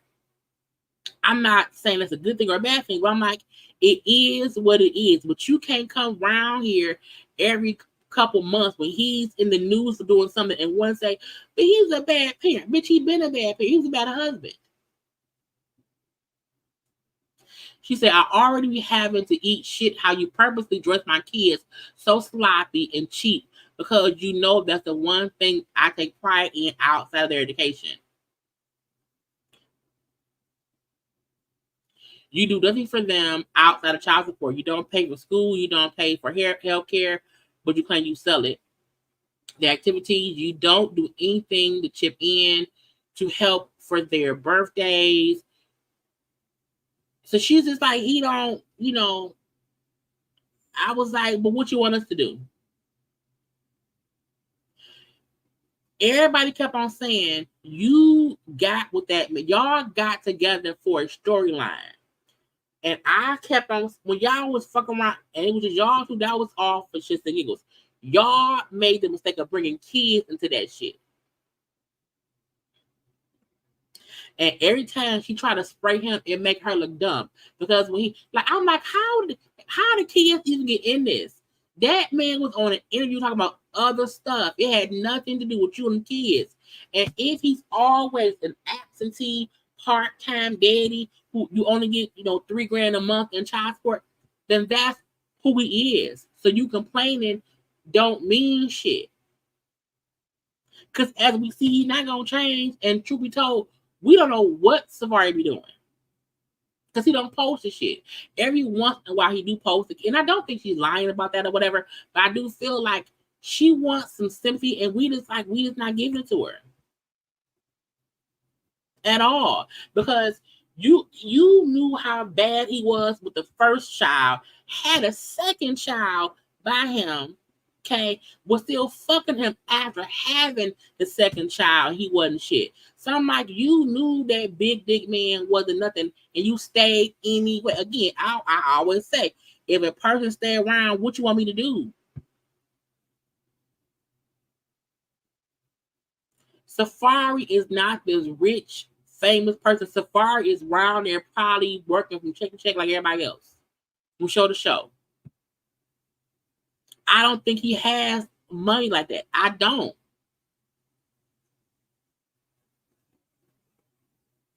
So saying you don't do shit, he ain't got no fucking money. You picked a poor baby daddy. The first baby daddy, you know, I think the first one died recently or something. I think so. And now Safaree, but I'm like, you picked him. What do you want us to do? And what do you want us to do? Okay. She then says she keep calling him sis. Child, we know Safaree not gay. Calling somebody sis to try to emasculate them. Safaree is you know what I'm saying? But I'm like, we know he not gay. So the whole sis thing, I'm like, girl, just stop. Anyway, sis Safaree, you finally decided to babysit your kids Saturday. And by Monday, you calling yourself putting them in summer camp. You know, I paid $2,700 a month for their education loan. That's all year round. You know how I am about keeping them, their mind stimulated. You know I'm big on them having a routine. If you was going to take them to just only put them somewhere random, why not bring them to the school you help me pick out, but don't pay for? But so you mad because he has them in the summertime and he put them in summer camp. Okay. Again, why not bring them to the school you helped me pick out, but didn't pay for? But really, you really see them as it is in the summertime. Why aren't you indulging your kids? You never really see them. You never see them even though you live 30 minutes away. Why can't they be dressed and groomed properly when they are with you? Ma'am. So now you picture because he had the kids and he put them in summer camp. Regular parents put their kids in summer camp. Oh, God.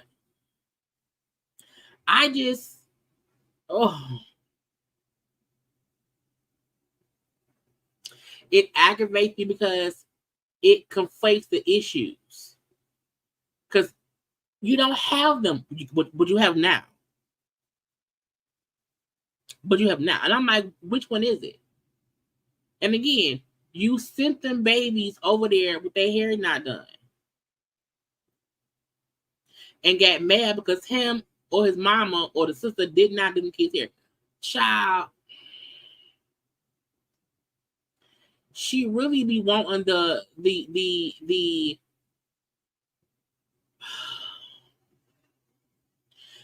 I think the reason we don't see it for her is because she put herself in this predicament.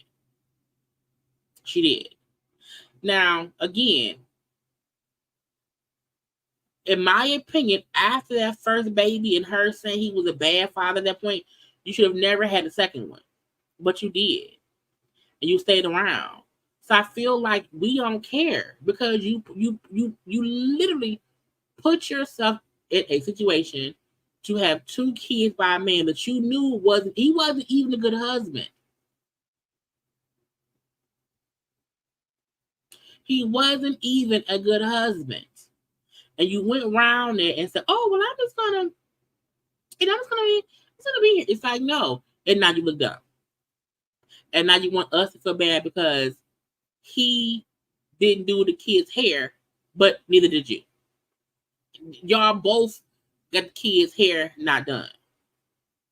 Okay? Both y'all. I would not send my kid to the daddy looking dumb. You wanna know why? Because then he'll say, look what she did. Look, you know what I'm saying? It then becomes look at what you did. And to be spiteful, as he probably was, he's like, I'm not doing the kid, I'm not doing the hair either. I'm gonna send them back how they came over here. And if you pissed, it will be pissed yourself. I said, Jesus, please fix it. Win immediately. Okay. But that's on her. Okay. I can't. Child portion Simon. So let me see. Porsha. Let me go. Let's say Porsha kept putting ED all on her page. Okay. At first it was real small and it got bigger and bigger and bigger. You know. But Porsha wants y'all to know that man is meltingly soft and she don't care. Okay. And so with that, Simon said, bitch, I got your card today. Now, Simon put this on his social media. Okay. The next narrative has arrived. Erectile dysfunction. Wife for the streets. Okay. The narrative changed from imminent deportation and fleeing the country to Dubai to broke and selling luxury cars. Waiting for the next narrative. Story keeps changing. Now, to play devil's advocate, Simon did say that. He did say before he did say she keeps changing the reasons as to what's going on. But I said, Simon, that can mean it was more than one reason she left you. They say sometimes when folk be around here, whatever, it's more than one reason somebody leaves their spouse. So it could be tomorrow. Okay, he then said this railroad 265 day just does. I said child. That means he watched the show. Anyway, just does not get it. There are consequences for making defamatory statements. Get your coins together. You're going to need every dime to defend what's coming. So that means, you're gonna sue her. A woman that has a history of coming for the manhood of every ex, peddling same old narrative and tricks. Unfortunately, you met the right one. Okay, railroad 265 days, married 453 days. I'm like, not petty Simon. Not petty Simon. He then posted this picture saying, ED has never felt good. He says, ED has never felt this good. Let me take my ED stuff around the world as a single man with no ducks in tow. I said, not a duck. Not a duck. Simon and Porsha, Bert and Ernie, they are Bert and Ernie because it's just crazy. Look, because this was Porsha had on her thing before the little ED. Because I told y'all today's Wednesday. Like I feel like on Monday, maybe like late. I'm like, why she keep putting ED? I'm like, what does that mean? It just an ED. Okay. And so she kept putting ED smaller and smaller, and then it got bigger and bigger. Okay. So we now know her whole thing was erectile dysfunction, but we didn't know that's what it was for. Now, Porsha, where is that? on her page, put herself in a little cowgirl hat, okay? And she said, ED outlaw. I said, bitch, not an erectile dysfunction outlaw. Because he said he gonna sue her, so she's an ED. I said, bitch, what I'm gonna be pissed about is if none of this makes it on the show. Okay, I need all of this to make it on the show. Because what is wrong with y'all? Why are y'all fussing and fighting so much? Why can y'all not just stop? Why you keep calling that lady Railroad? Because she know what the train went from Underground Railroad. Insane to me that they keep doing this. And they respond to each other. It's not just Porsha, it's Simon. It's not just Simon, it's Porsha. Both of them need Jesus. Both of them play too much. Okay, both of them is Bert and Ernie fussing over nothing at the same damn time. Okay, both of them want the attention. The difference is Porsha is at least shooting a show, and I feel like if Simon may be shooting green screens, like is he having like a separate filming as well? Like is Bravo also filming with him? I was like, child, this is crazy. And y'all can't get back together. Because you can't accuse me of my dick not working. We done. Okay. Now, lastly for the housewife, and we're finna get the fuck down even. Porsha wants Phaedra back. Get Phaedra back. Okay, so we are working. I'm working.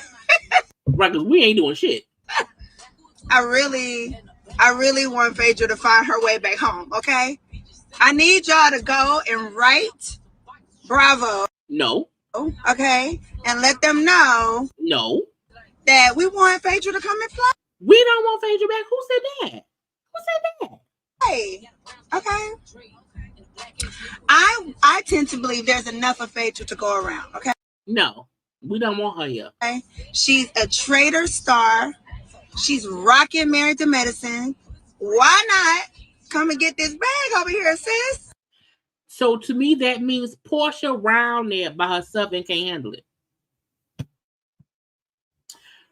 Porsha and Phaedra hasn't really hung out like that in years. My thing is, say that about someone like we good. You know what I'm saying?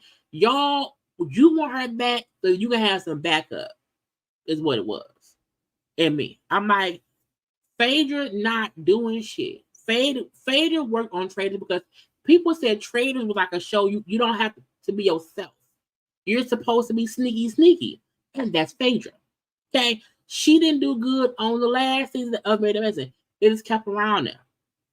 Now, I do feel like if she was not on Married to Medicine, I do feel like Bravo would have brought her back for this season because Candy's gone and now King is gone. You know, so, but I'm like, ain't nobody trying to get the lady back at all. She's already on a Bravo show. And didn't she do like 2 seasons of the Ultimate Girl show too? No. If you can't handle the newbies, then say that. Just say that. But don't make it seem like the world is right here saying we need Phaedra. We didn't say that. We didn't want Phaedra on Married to Medicine. Bravo forced that on us. We didn't want that shit.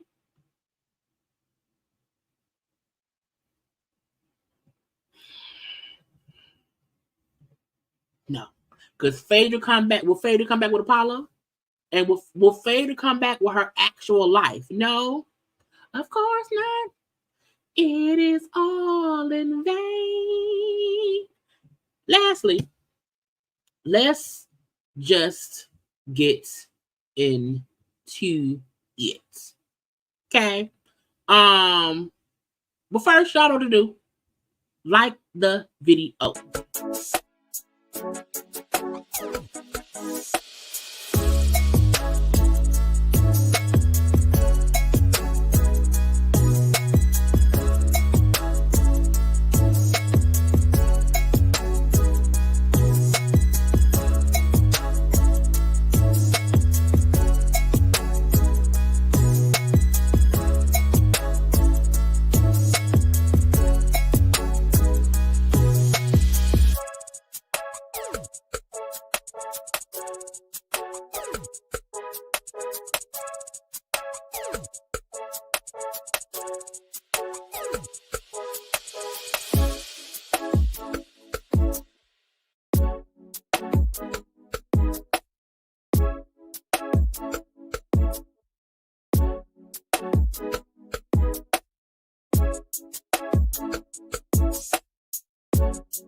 So, okay, Funky Dineva.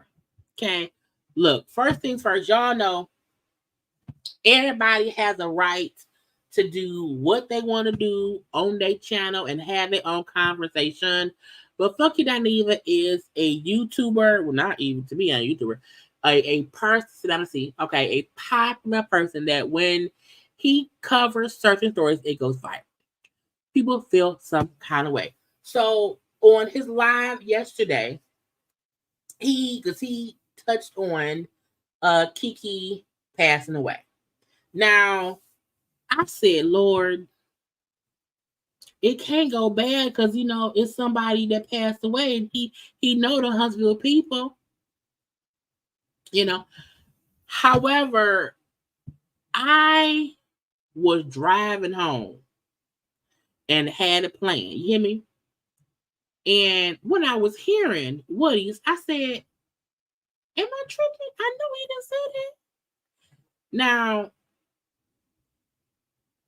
I felt like, well, let's listen, okay? We're gonna listen, we're gonna talk through it and stuff, and we're gonna have an opinion. Everybody's, and this is not me saying what you should and should not do, but the people was pissed, okay? The comment section was in shambles, okay? Folk was like backlash, I can't believe, because again, Keke just died last week, okay? Keke passed away on the 2nd. She passed away last week. Her funeral was just, I believe, this weekend. I've seen some people posting about it on TikTok. They showed a couple days or whatever. So, there's something to be, and y'all know me, I try my best to lead with grace. And when it comes to people dying, I'm like, you have to have a certain level of respect for the dead. And sometimes what you say, it ain't the time or the place. Okay? So y'all, let's have a conversation. Let's have a conversation. In an effort to, and I sped it up because I just wanted it to be faster. To refute the fact that she overdosed, or in an effort to refute the rumors, not the fact, the rumors that she overdosed, said friend/person revealed that Keke was found in her car running, unresponsive in the garage. Now, obviously, the woman hasn't even been deceased for a week yet. Everybody. At that point, I was like, think, right, she ain't been dead. So is this the time for what you finna say? No. Everybody's trying to be relatively respectful and not write presumptuous things on the internet because the family has to see it. But each and every one of y'all would be a doggone lie if the moment y'all didn't hear, found unresponsive in car in enclosed garage, died from CO2 poisoning, that we did not think suicide. All right? I didn't think that. I did not. But you know what? It's because somebody in my family died that exact same way. And it's the literal definition of an accident.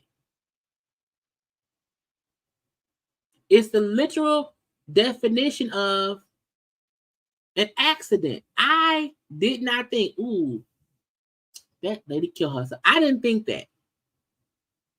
I did not. I wondered what happened. I did. Because when they said she was in her car, and I'm like, ooh, because it literally took me back to what happened to our family 17 years ago.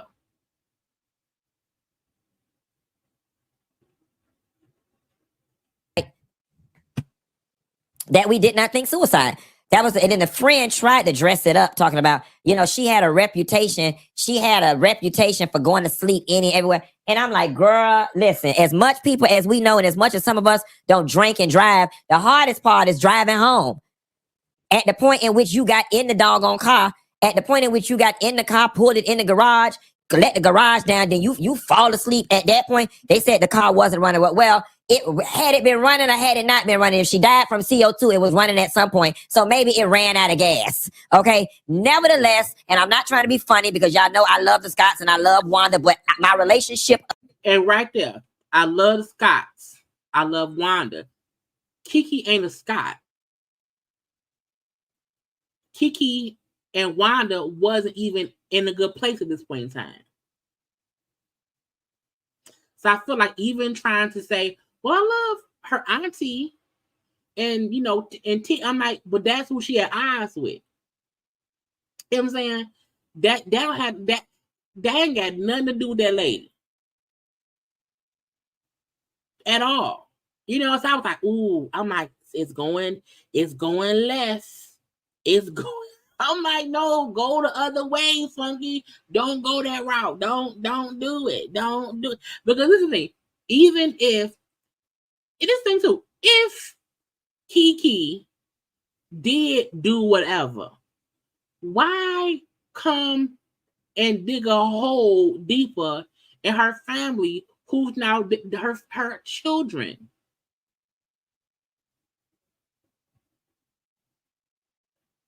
Why, you know, come and hit them on the head with something harder because you feel like, well, you know, I don't care. Aside, if I did not know these people, okay, my thoughts would still be, it sounds like she offed herself in that doggone car. Okay, then it didn't make it any better. Didn't make it any better. The uncle. The part I heard from the uncle, I did not hear the uncle say her death wasn't an accident. What I did hear the uncle say, and I thought I had saved it, but I can't find it no more. Let me see. I can't find it because the uncle would put up a post. The uncle had went live real fast. Wait. Hold on. Let me pull up the uncle thing. Because the part that I heard from the uncle was just him saying how he did not want people from the show at the funeral because of how they treated Keke when she was alive. That's what I heard. But this is her child part. This is we're gonna see. Hold on now.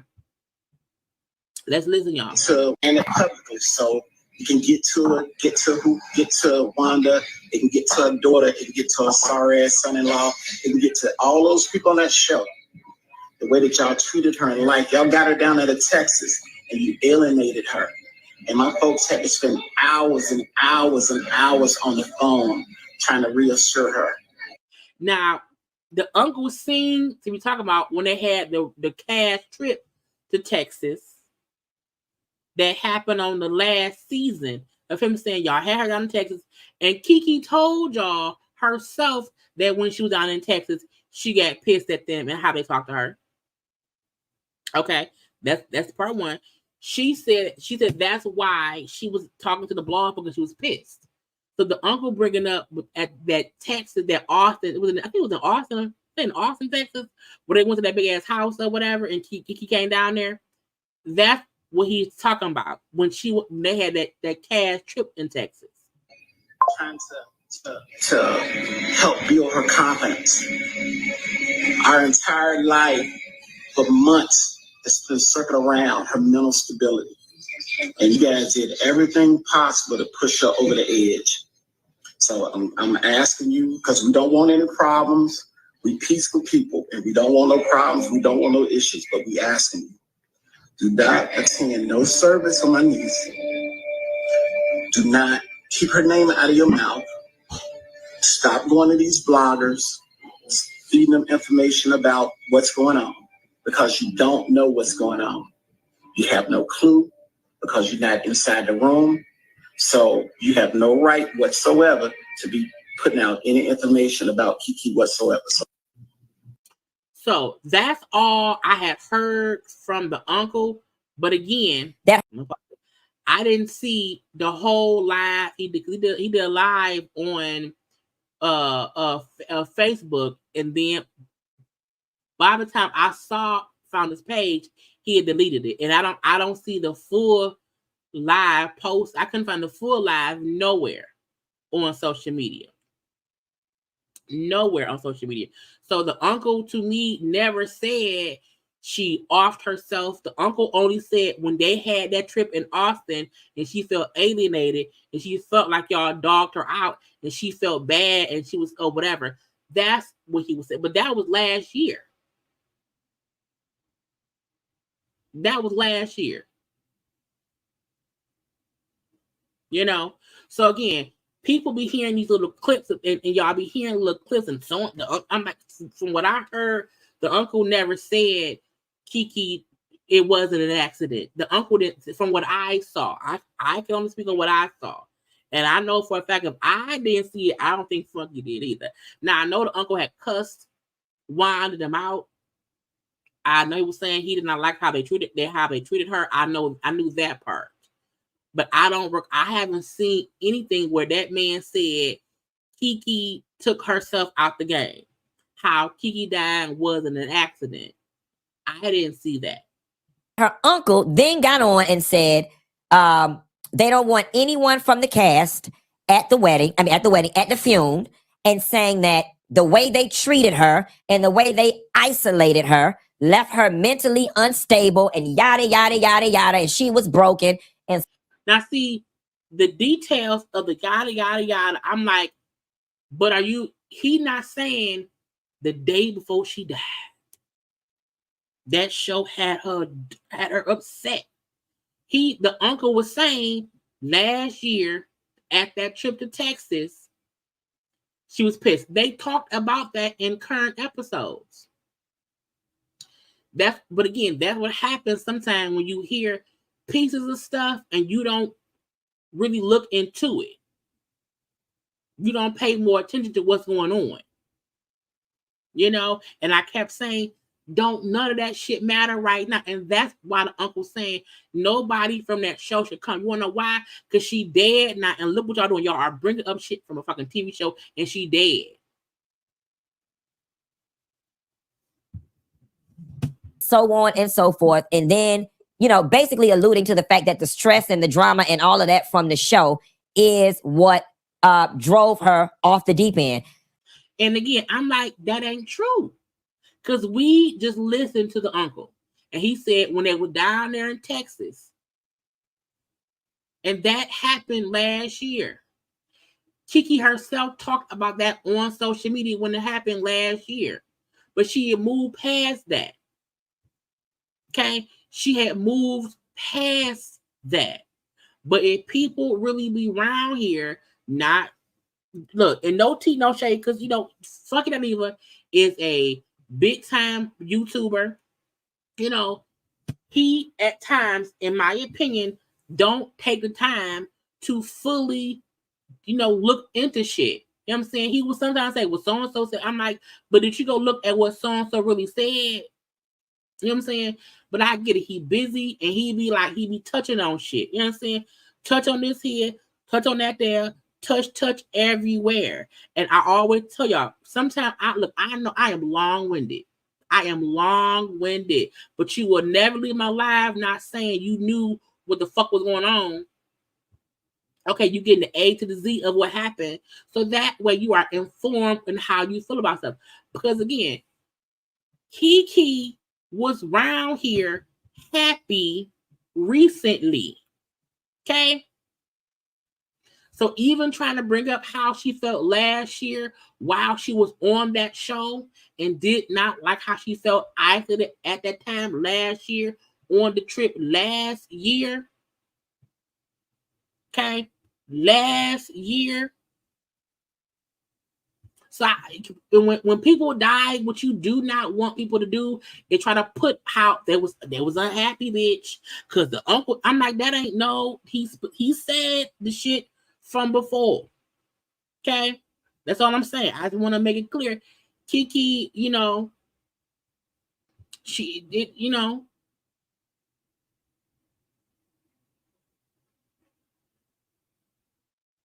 I'm going to tell you something, okay? And I hope that this doesn't come back to affect the relationship that I do have with the people over there. But I'm finna say this, and I'm just finna say it out loud. I don't feel no ways tired about Keke. I don't. And I said, oh, shit. I said, oh, shit.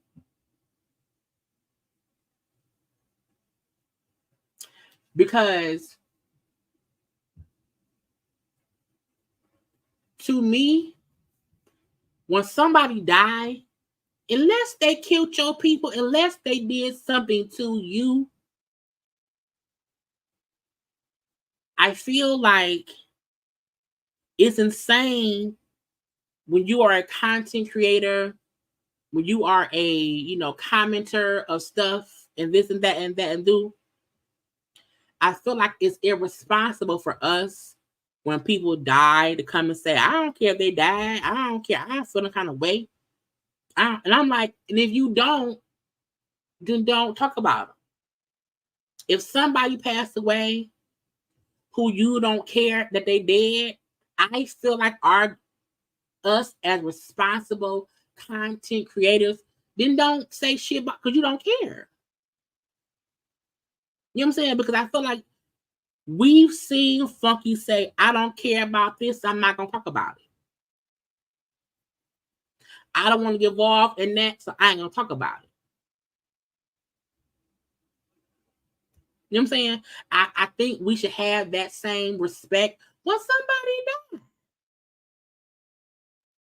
I don't feel no ways tired. I don't feel no ways tired about any mental anguish that she experienced as a result of being on that show. And that's when I said, see, it shouldn't be about the show. To me. Because her being on that show don't matter because she dead. That show ain't worth nobody's life. Even if you go on a show and you think it's gonna be fine, I can get some fame, blah, blah, blah, blah, blah. And your whole life changed, and you are now sad and depressed, and you then die and you leave your 3 children without no parent, without no mom. That ain't child, that ain't, you know, some things is kitchen table talk. Also, when he on the live, because he had been in New Orleans at Essence Fest and had at his events this weekend. This was his first live back. When I tell y'all, when my energy is off and I'm tired, I don't come to y'all because I'm like, I can get mad and I don't want to say shit I don't want to say. I felt like Funky was tired from traveling.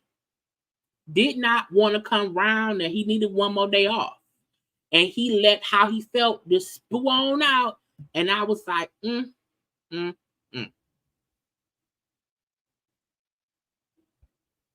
And here is why. Because it's not like, oh, she was originally casted on the show and then all of this accidental stuff happened to her. No. Your cousin was on that show, minding her doggone business, doing her doggone thing. You wanted to be in the mix so bad. And also, let's add it on to this. And this is also something that people, you Funky, you don't, some things you don't know. Keke was brought on the show by Tisha when Tisha was beefing with Kimmy. Tisha had no issue bringing Keke on the show to go at Kimmy in defense of herself. And around season 3, I think it was, that's when we first saw Keke. We first saw Keke on the show defending Tisha and talking to Kimmy because Kimmy and Tisha was beefed out. So I'm like, Funky, that ain't even true. And some folk believe that Mel brought Keke on that show. No, ma'ams. Go back to see whatever season that Tisha graduated from college, and Marceau threw her a congratulations picnic at the park. And Marceau asked Kimmy to cook some food for it.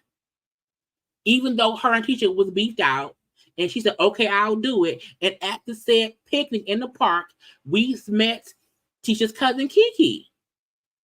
And Keke was around there trying to check Kimmy for Tisha. That's how we met Keke. But because some people don't remember shit, they want to rewrite history, because later on in the seasons, Mel then brought Keke around here. But Keke started on the show with her cousin. So Keke did not come on the show trying to fuck up things with Tisha. Tisha had no issue using Keke when she needed to use Keke, and then try to put Keke back on her shelf, because at that point, she didn't need Keke no more. So, but again, the point is, don't none of that shit matter now. You want to know why? Because Keke dead. And to me, even trying to say, well, I know she dead, but let's discuss what happened on the TV show. Let's discuss. I'm like, why would you? And again, I'm just trying to add little footnotes of clarity, because sometimes people may not remember all the shit. I don't think Funky was even reviewing the show during season. So this is shit he probably don't even fucking know. Why? Because he wasn't watching. And that's I always say I'm very careful to try to not have conversations if I don't remember shit, because then I sound stupid, and I don't want to sound stupid. Like I said, I didn't hear the uncle's full live, so I can only talk about the part I heard. That's why I haven't really covered the uncle at all, because I didn't see all the shit. But I saw the show, and to say Keke came around here, and I'm like, and girl, that you were willing to even cross your cousin and go over there to the dark side. You went the dark side. over there to the dark side. The dark side. All right, and then you got to messing around over there, and they kicked your behind off the show after you were used and did your dirty work and your devilment. Then I guess the internet must have ate your behind alive, and it became more than you can bear. I am sorry. I have a very hard time feeling bad for people with their self-induced issues. Let's unpack that, you guys.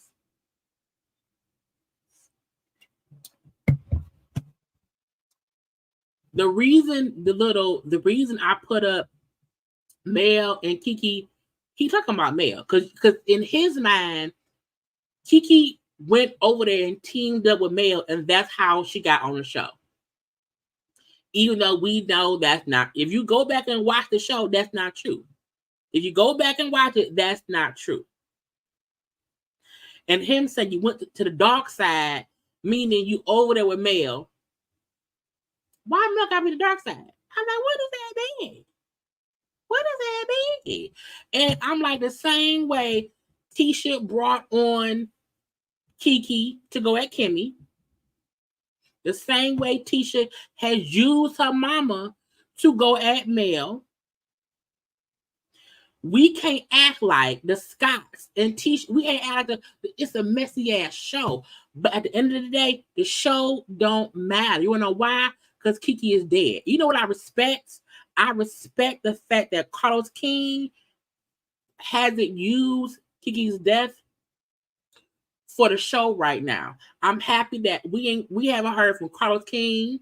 We haven't heard from Mel. Like, I like the fact that they're respecting the family's wishes and not commenting, because at the end of the day, Keke dead. And all this shit don't matter. And folks were saying how even how he's talking, it's like, why you mad?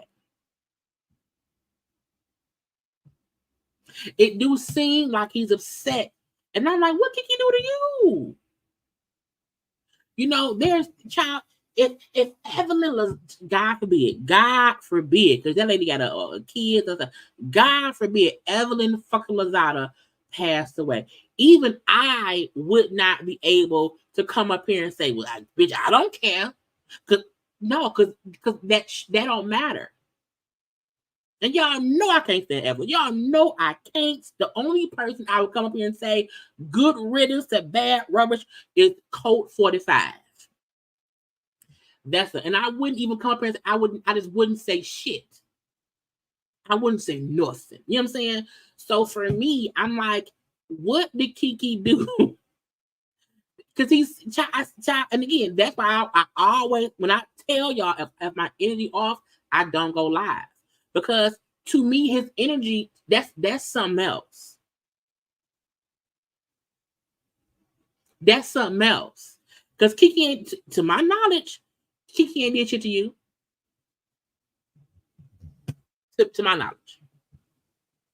None of what Keke went through had to be. It was all self-induced. And secondly, I'm sorry. You are in charge of your mental well-being, your mental health, your esteem. If you already knew your esteem was towed down to the ground, if you already knew you was unstable and fragile, then you shouldn't have ran your behind up on that TV. And moreover, you shouldn't have ran up on the TV doing dark, nasty, dirty stuff that eventually came back to bite your behind in the butt. Child. To say you did dark, nasty things that karma came back around, bit you in the butt about somebody who died.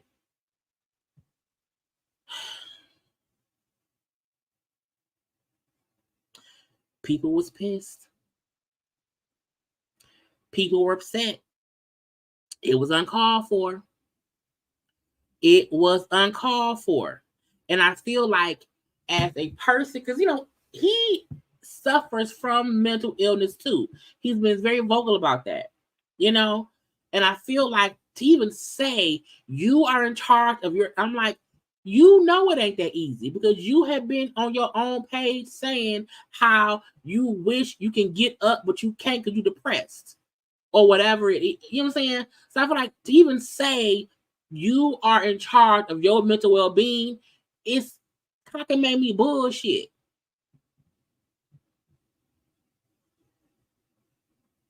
Because we all know that when people suffer from mental illness, sometimes you can't reach out and ask for help.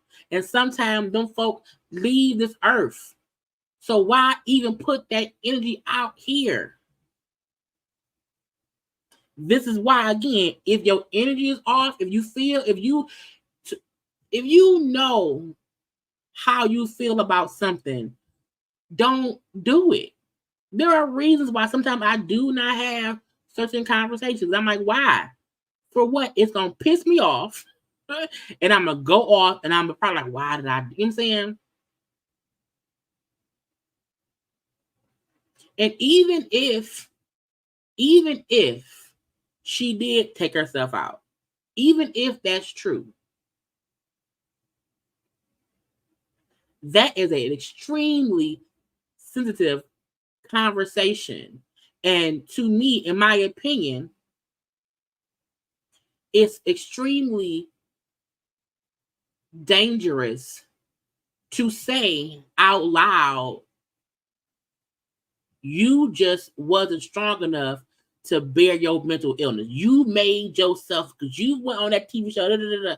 Don't nobody go on a TV show. Don't nobody go do nothing, basically, and think, you know what, I'm going to get on the show and it's going to all go wrong.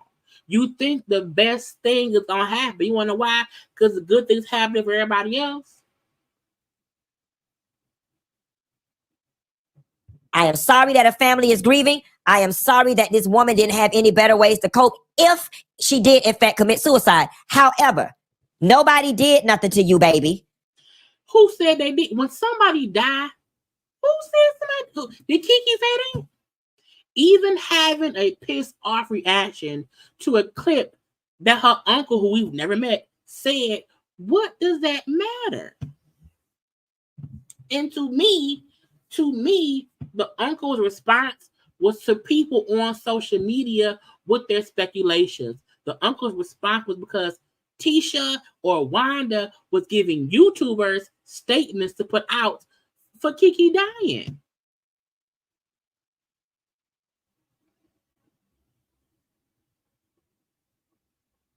The same way that Vanessa Bryant was pissed at the police officers for circulating pictures of the helicopter crash site.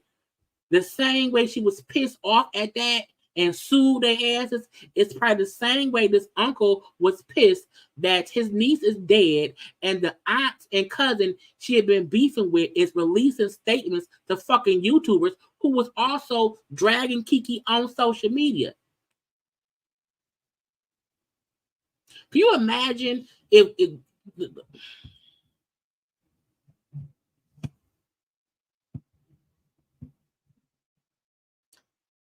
Nobody did nothing to you. Everything that you experienced as a result of Love and Marriage Huntsville, you brought it on yourself. You brought it on yourself. And I'm sorry, you don't get to go off and do something tragic to yourself and then expect everybody to automatically change their position and have a whole bunch of doggone sympathy. I am to not have sympathy because somebody on a TV show, because somebody who was on a TV show died is crazy to me. Because the same way you feel like no one should have sympathy for her, you also should not be pissed at her. You know why? Because she dead.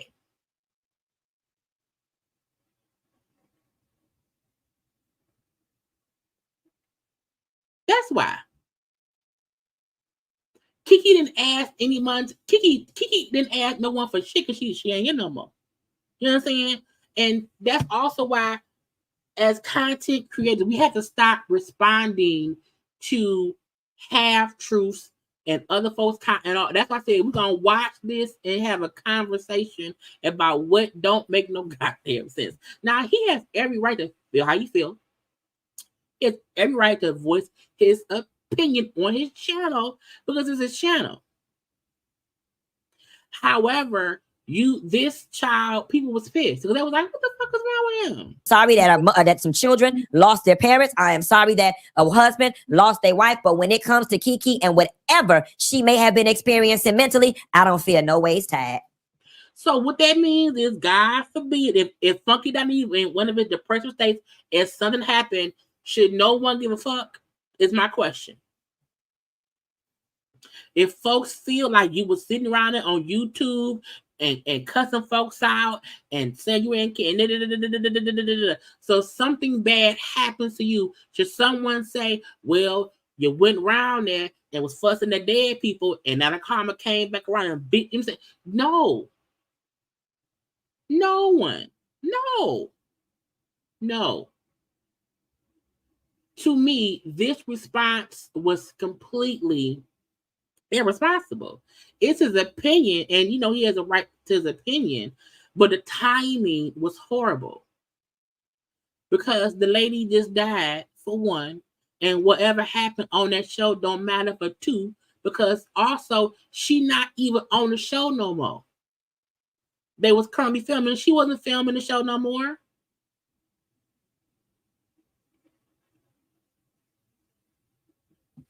At all. And even having a hypothetical conversation about somebody in case they killed themselves is insane to me.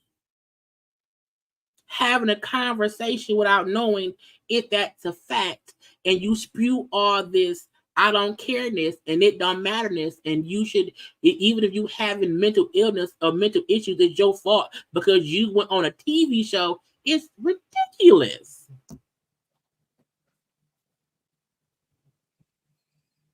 I don't feel no ways tied. You went over there and did all that wrong. All what wrong? All what wrong? I'm like, Keke did not go do all nothing wrong. That's a messy show, a drama-filled show. Keke ain't do nothing more to Tisha than what Tisha did to Keke. They were feuding cousins for years. Feuding family members for years.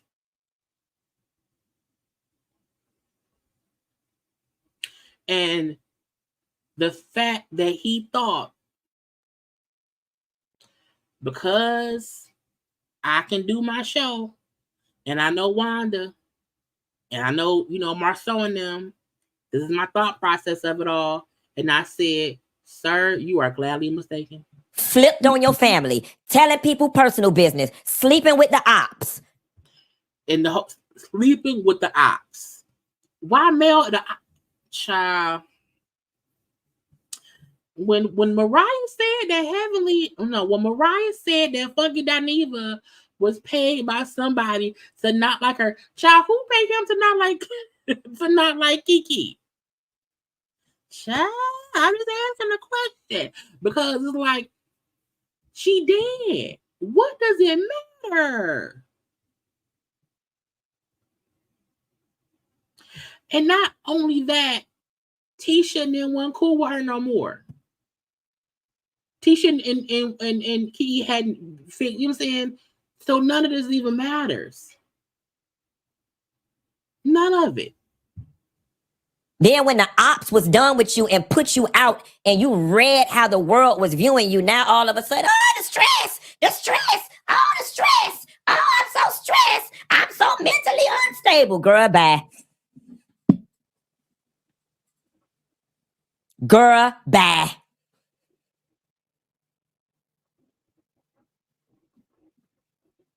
No one did anything. No one did anything to Keke. Who did something to Funky Dineva? Who did something to him? I left it at that because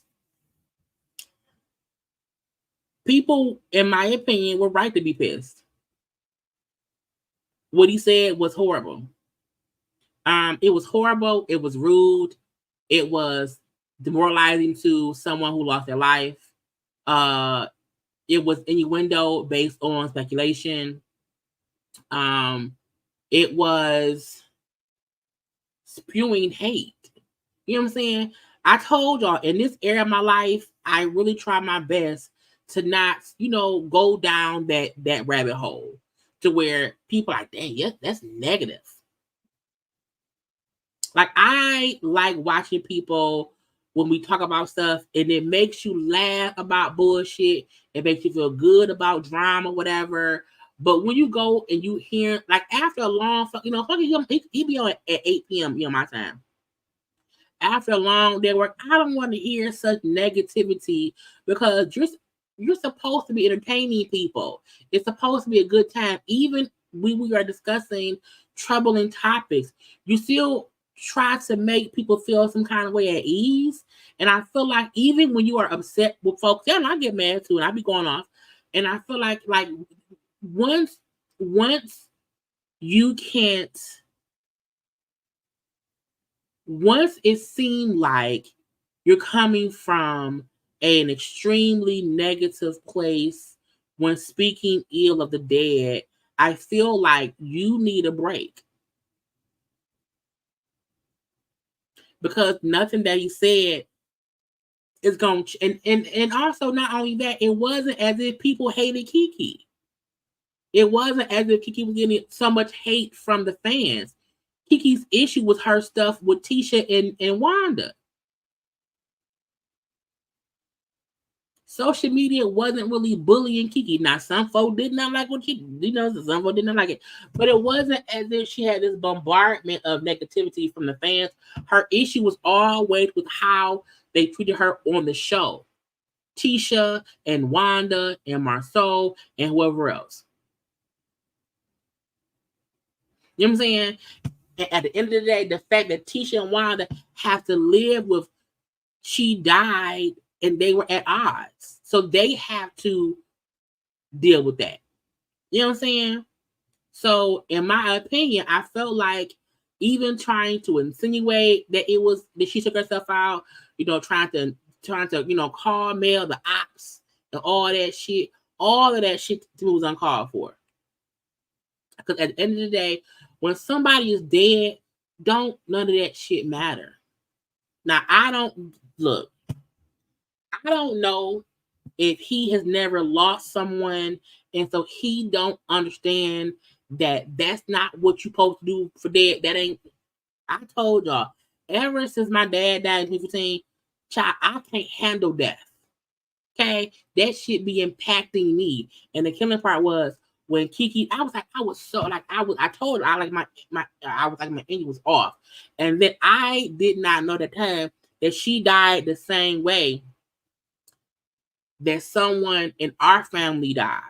You know, but then it happened 7 years ago. You know what I'm saying? So I'm like, thank you, Missy, for super chat. He lost me as a fan, subby. He's foul and deplorable. And I'm not. Look, I'm not trying to suggest anyone, whatever. I'm saying support. But I feel like when you can't objectively comment and give commentary on stuff without being so insensitive to stuff and seeming like you are having a personal issue with somebody and talking and stuff, I think it's like take a little break. But when he came on and said I wasn't gonna come on today, I just got back from New Orleans, you know, I said, I didn't, you know what I'm saying? And then once I was like, oh, I'm like, okay, sometimes you need an extra day. You know, sometimes you need an extra day. And yeah, both his parents are gone. He has spoken up over the years about how he did not have the best relationship with them. You know, the brother, you know what I'm saying? So I feel like because he may be hardened to stuff, you may not get that when them kids lost their mama, that shit is devastating. You hear me? Devastating. I said that I felt so bad because I lost my dad in my 30s. And it was hard for me in my 30s. As a kid, you like, yo, what? You know what I'm saying? So I'm like, if you can't have empathy and sympathy and just a human feeling about people, then don't discuss it. Then don't make it seem like, oh, if she had any mental, you should never say a person's mental deterioration is their fault. Because you chose to go on that show, it's like, you know what I'm saying? Like, it's a way to crack jokes about dead people. It is. You know, the juice is loose in heaven or hell right now. You know, we can crack a little joke, you know what I'm saying? We talk about Biggie and Tupac up in heaven fussing, and you know what I'm saying, and Aaliyah around there breaking up the fights, and you know what I'm saying, Princeton. Oh, we crack jokes about damn folk all the time. There are ways to have conversation, and even if you did not like someone who died, there's a way to crack a little joke and not be insensitive. But he went on a goddamn 10-minute tirade and just said, I don't care that she dead. And I was like, wait, what the fuck she do to you? You know what I'm saying? So I was like, you know what I'm saying? And again, as when we you know, we are human, so maybe he had a bad day. But I'm like, that's what I told you. I said, y'all know I'm a fan of Funky.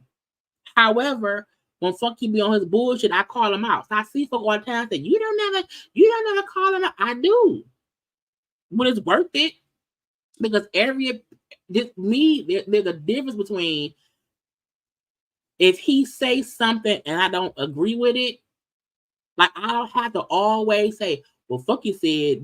It's like, no, but when something like this, it's like, no, this is a call them out situation. This is a say, hey, that was wrong in my opinion. It's your channel. But y'all know Funky already told y'all before, he don't respond to folk or care about folk who, you know, are less than him. You know what I'm saying? He said that they like, I'm not gonna. So and he rarely ever kind of responds back to people like that or whatever. But I don't give a fuck about calling somebody out because to me, I said this before. Funky Dineva is no longer a YouTuber. Funky Dineva is an entertainment person, the same way that Tasha K is, because they have reached that level to where they say shit and it goes viral and it's a conversation. You know?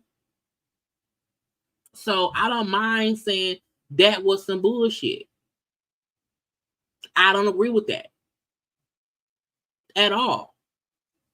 You know, and I can do that respectfully because tomorrow he'll say something that's funny and now I say that's cool. So, you know what I'm saying? That I would never tell folk don't support him because that's on y'all to support who y'all want to support. But when he says something that I think be some bullshit, it is worth a conversation.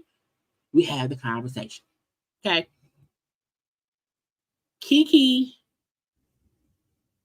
hopefully, is resting in peace now. All of her kids are eventually able to child, because you don't get back normal at all. It's a new normal. When my dad died, we said, okay, this is the new normal. It's weird as fuck because he ain't here. What we supposed to do? You know? So hopefully her kids who are living now, her kids, her family, her kids, her husband are living this whole new normal. You know what I'm saying? Hopefully eventually they will come out of the haze. Because when a person dies, it's a fog, it's a haze that you don't, nothing seems normal for like a few months. And you're like, wait a minute, it's been about 6 months? Oh damn. Because it's a haze of stuff. So I hope that once they come out of the haze, that they find some kind of comfort. Like for me, I was like, I found comfort in knowing my dad was no longer in pain. Because he had like a lot of back pain and stuff. And saying, so I was like, okay, he's not in pain no more. That was my saving grace. But y'all know I still choppy. I might cry today. I don't know what I'm saying. You never get over it. But I'm like, that's my point. To be so fucking insensitive to do it. Because I'm like, you knew your conversation would go viral and them kids would see it.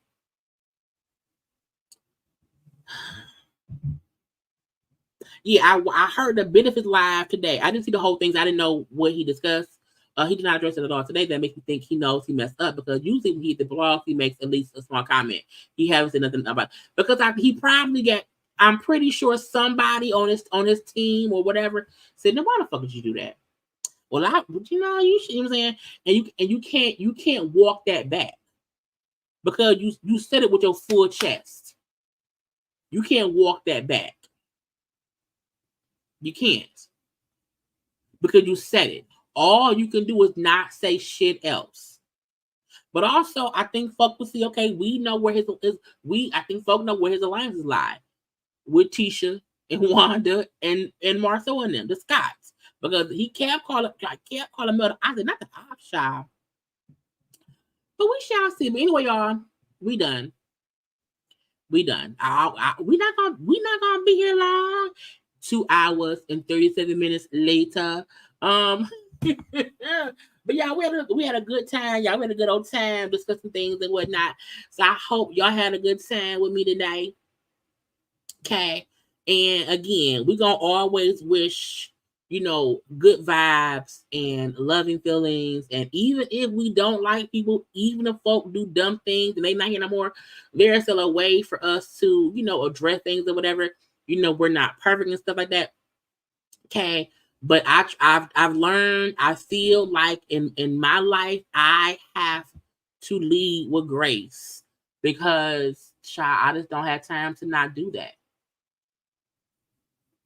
I don't.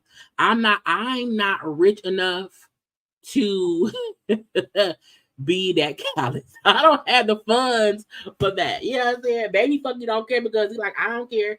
Ain't nobody going, you know what I'm saying? But it's just not in my spirit to do that. And we different people. Okay. But I will talk to y'all tomorrow. I'm sure I will be live tomorrow around 9:00 as usual to have some kind of conversation. And I appreciate y'all for being here. Please make sure that you have already subscribed to my channel.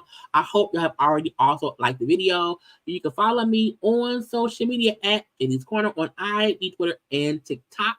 Okay. Again, like the video, subscribe, comment, follow me. And lead with love. Okay. Even if you can't stand a motherfucker. Okay. If you can't stand their ass, just ignore them and don't say nothing. Okay. I gotta go. Bye. Yeah.